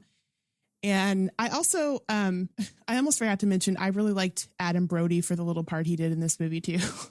I always just enjoy Adam Brody. I think he's just kind of funny, but like just to talk a little bit about like that ending too.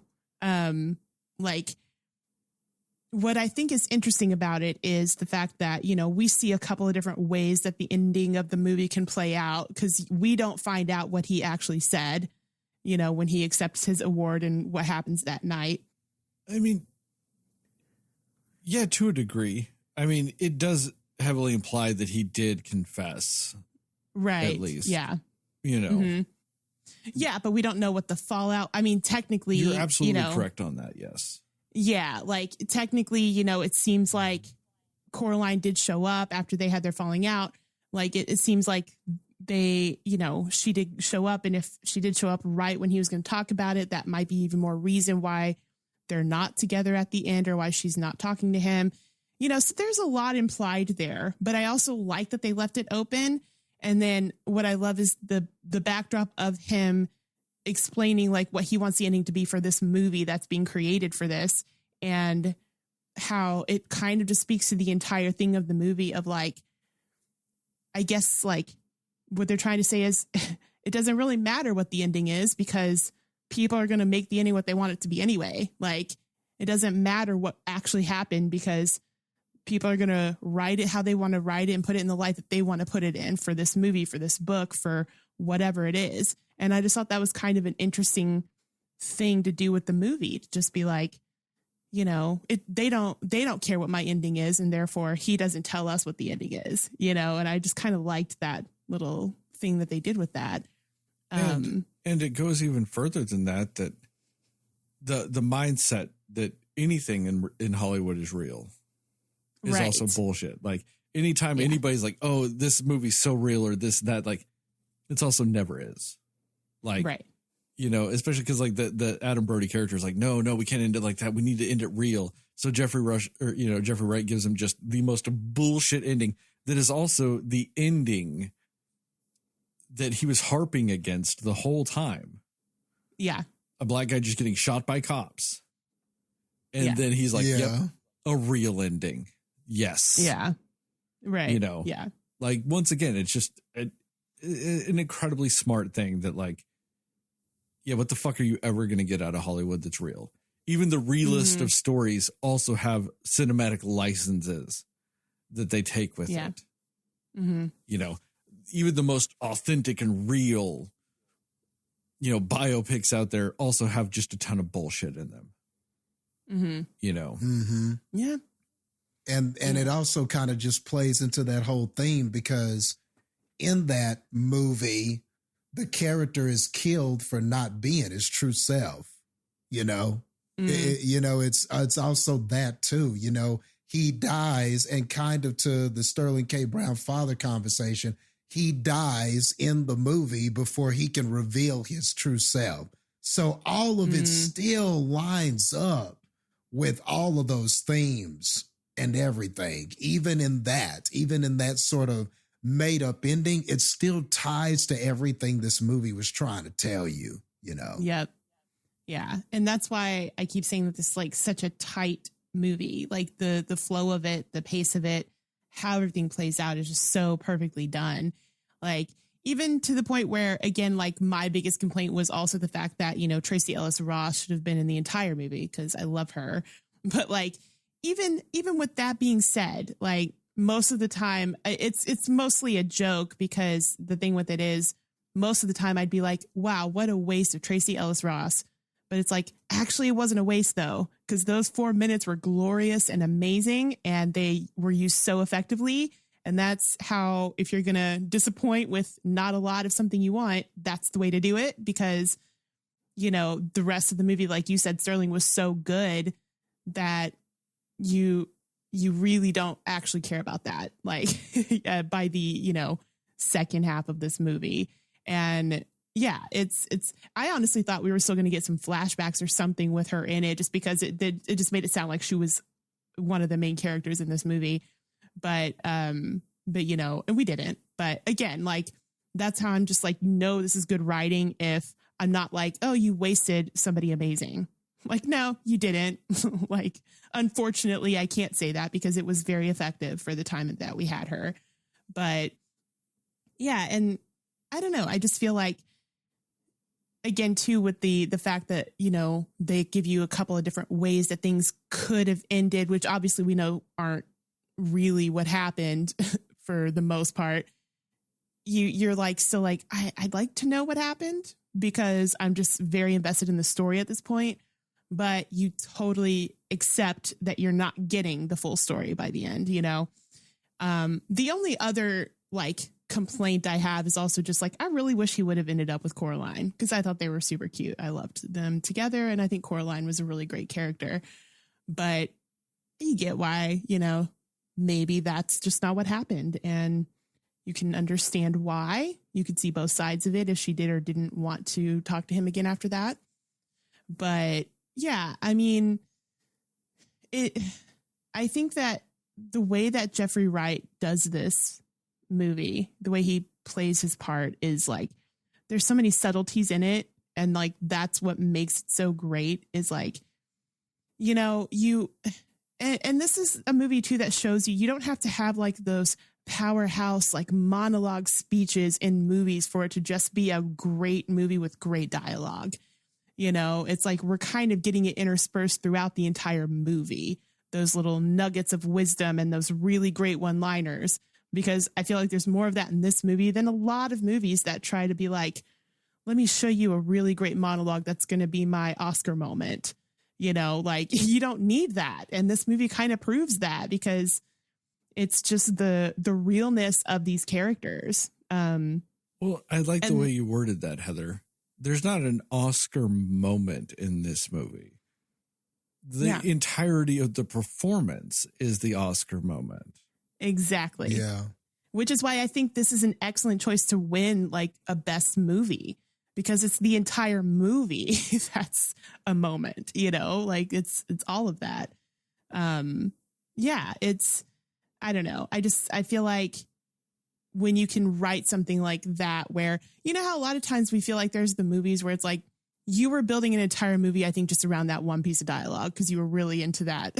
Like you were really wanting that to be that moment in the movie, and you didn't need that here. And I loved that. And that's also more true to real life. You know what I mean? Like there's not every day you're just like, let me just give you a really greatly worded piece of dialogue that's going to hit you. Like, no, that's not how it really works all the time. You know, it's the one-liners of like, hey, let somebody love all of you. That's it. But how deep is that? Like, you know, or, you know, hey, like, you know, potential means that you don't accept what's in front of you. One-liner that means more than most other dialogue in movies these days. Like it's so beautiful. And I love that about it. I mean, this movie had lines of dialogue that were more consequential than the entirety of the movie Argylle. Yes. Very true story. Like, And weird enough, both made by Apple. Apple's all over happened? the fucking place. What They're happened? just all over the fucking place. Yeah. Yeah. I mean, and another thing too that I really enjoyed is when we do see Monk's like writing process while he's drinking and he's like playing out the story of the book that he's writing and the characters. I loved that because I also just think it was such a creative way to show like the mind of a writer when he's like thinking of the scenarios. Like I loved how creative it was when they did that. And it's really funny because we talked about that in Argylle.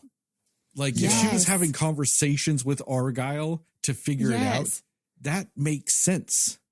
Yeah. Mm-hmm. Like that's once again, weirdly, the irony of it all. This movie did what we said Argylle should have did to make it work. Yeah. This is how you effectively do that thing that you were trying to do.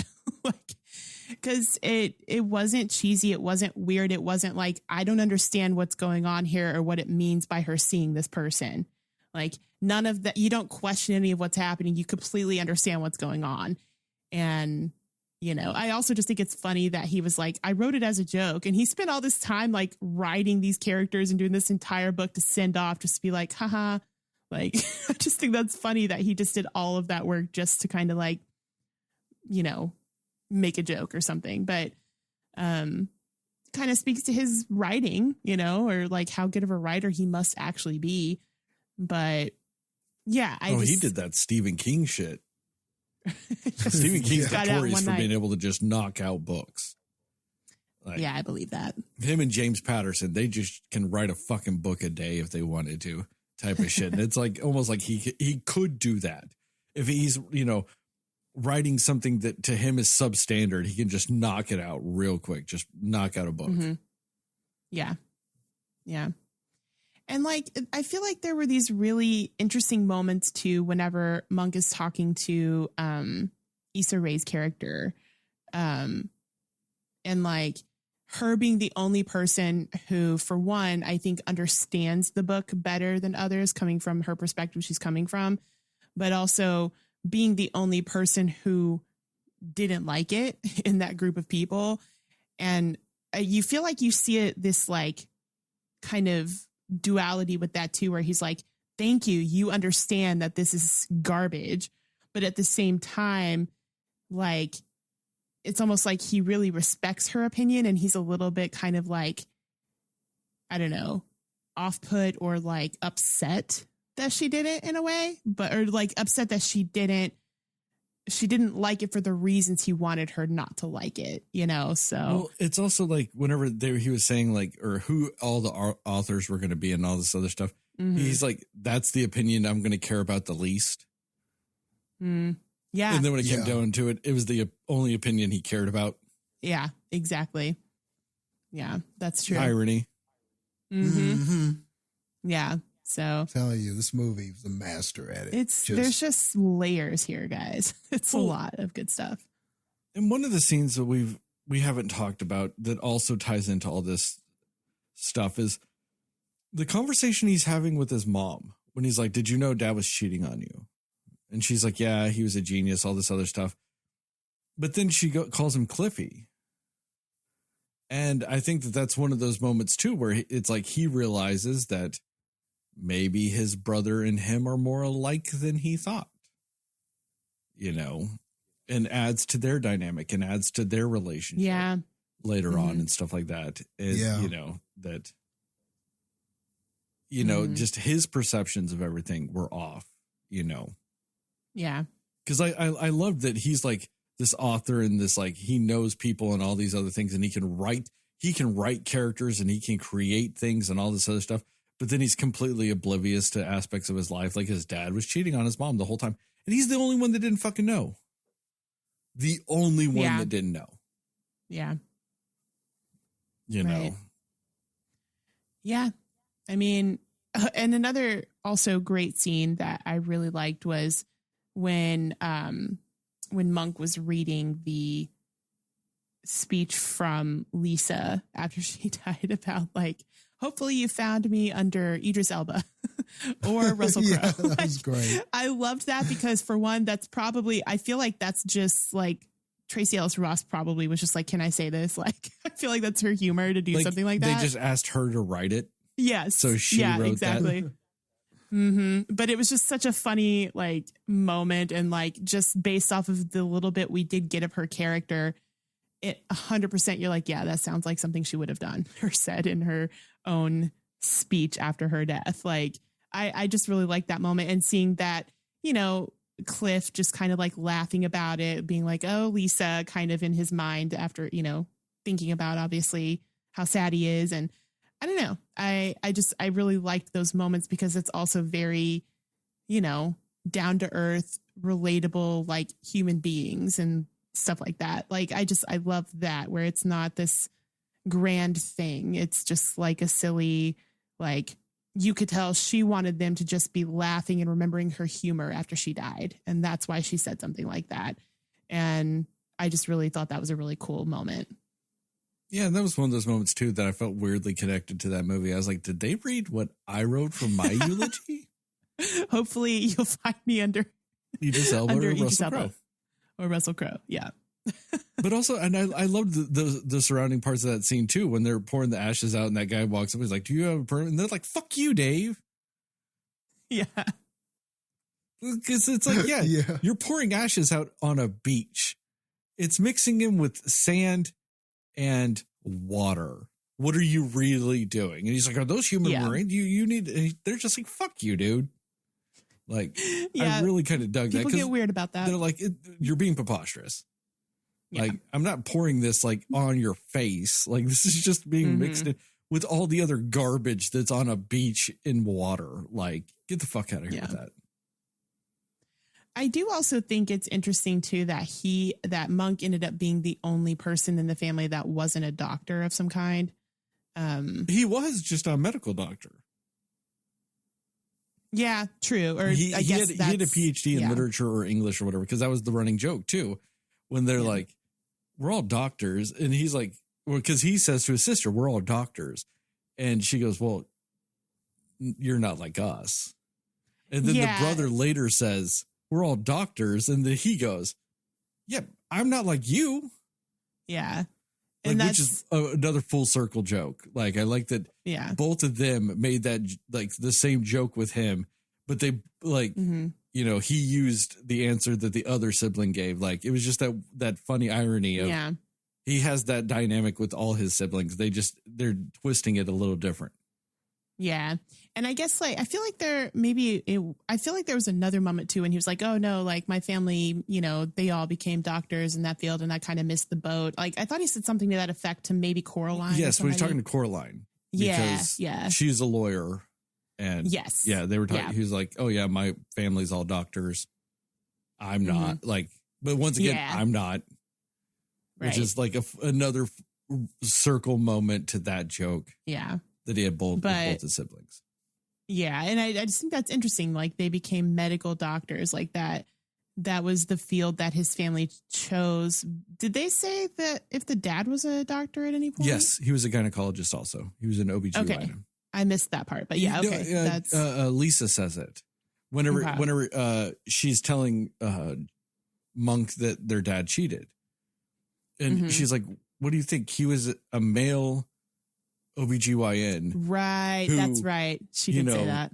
Yeah. Was always making house calls. And he was like, no, he was going to conferences in Boston. And she's like, that's right.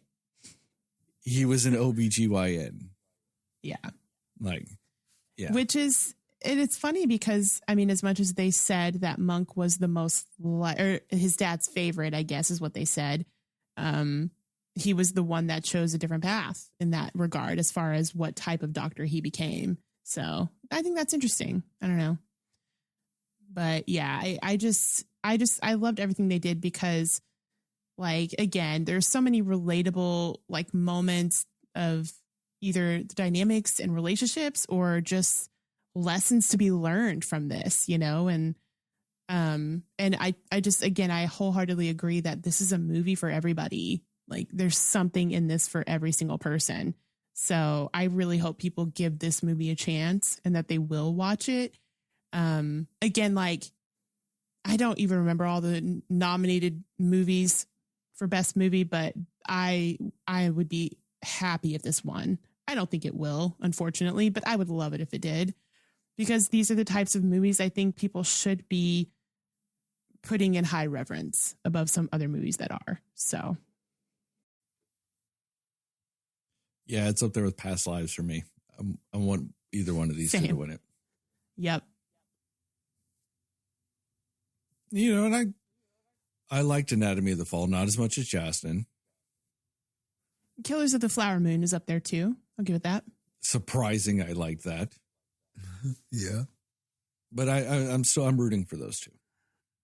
Yeah. Yeah. It's a good lineup. So far, the ones we've seen.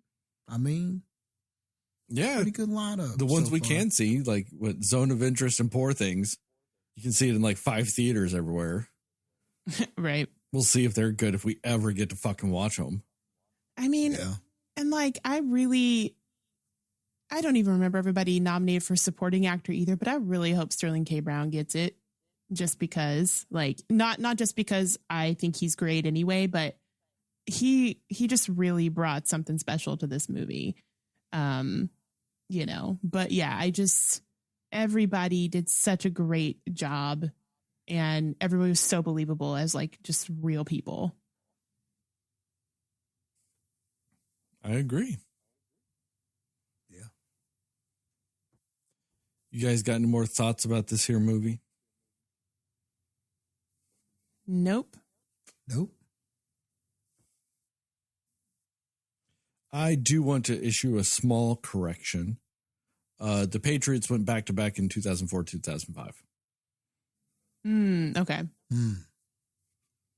Just to be factually clear, you'd have to listen to this whole podcast to know I corrected myself, but still. I found out too late. That's how you loop them in, to stay till the end so you can find out. Yeah. Find out if I correct myself. You have to listen to the whole episode. But on that note, thank you guys for listening to this episode of the Cinema Slayers podcast. Check us out on the internet at www.cinemaslayers.com. Cinema Slayers podcast on Facebook, cinema_slayers on Threads, Instagram, and Letterboxd. At Cinema Slayers Pod on TikTok and YouTube. Shout out to Plug Migo and Mundo Ochoa for our theme song and logos, respectively. Give us a 5-star rating review. We'd really appreciate it. Really help us out. Tell your family, tell your friends, tell your friends' family, tell your family's friends. And most of all, tell those dear sweet mothers, because dear sweet mothers love Sterling's. just the Sterlings in general. I'll allow it. Yeah. Especially because that all, in a full circle moment, all started because Dear Sweet Mothers loved the dulcet tones of my voice. So It's true. accurate. Full circle. Nice. Heather's pulling an American Fiction. Yep. I'm learning a lot from this movie. We here at the Cinema Slayers podcast are pro slut, pro Sydney, and pro naked. Remember, Cinefans, yes, you Cinefans, you are Knuff, and Justice for Chris. Still ain't got no justice. Iron Claw came out for digital download now. You can buy that movie. Still no justice for Chris. I was hoping we were going to get that Iron Claw Justice for Chris edition, where they added Chris into the movie. Nope. No such edit can be found yet. And as I always end these, also, real quick, Henry Kissinger is still dead. Daily check-in or weekly check-in. Okay. But the end of days is nigh. He will come back. He is a Lich King. And as I always end this podcast, these TikToks, and these YouTube videos, remember, according to Jastin, Moon Knight is the Best Picture winner.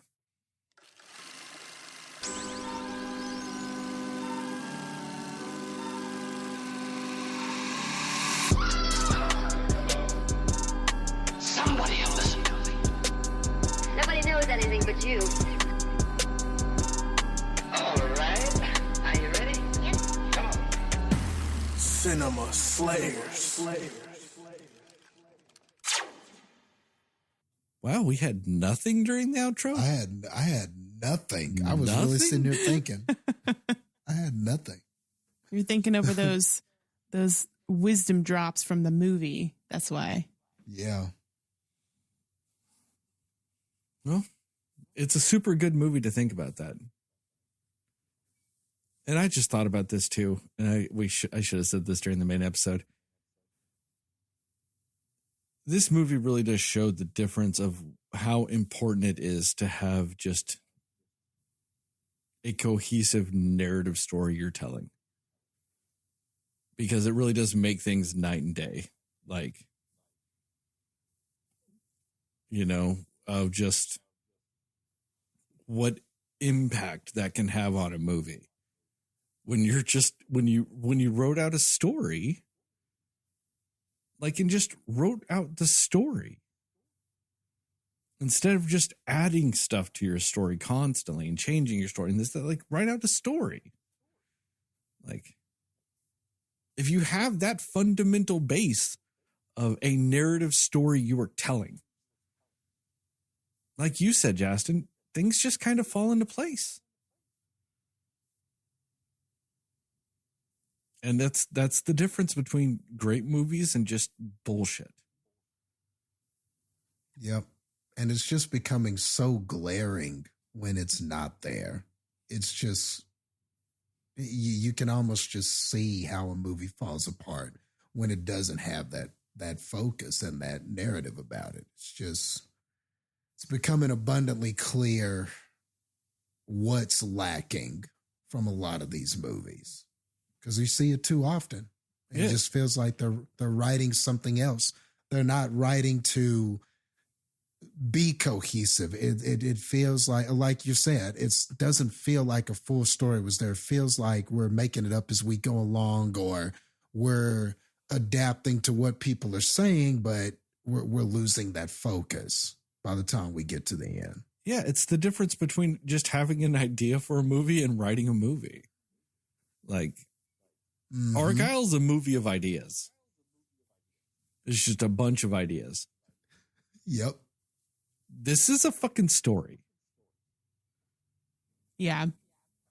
And it's now kind of the bar, because it's like, we've seen what it looks like when you actually do a narrative correctly. So not settling for less. I know they always say that Hollywood didn't have a lot of original ideas, but man, some of the better movies we've seen lately are based on books. So maybe just keep doing that a little bit more. That's true. Like this movie, Yeah. Killers of a Flower Moon. Like, Mm-hmm. you know, Color sometimes. Purple, you know- right? Or no? Yeah, that's a book. There's a book first. You know, or even a play. Past Lives was based on a play. Like, just kind of, do that. Base your shit on shit that's already known to be good. Novel concept, I know. All right, I'm out.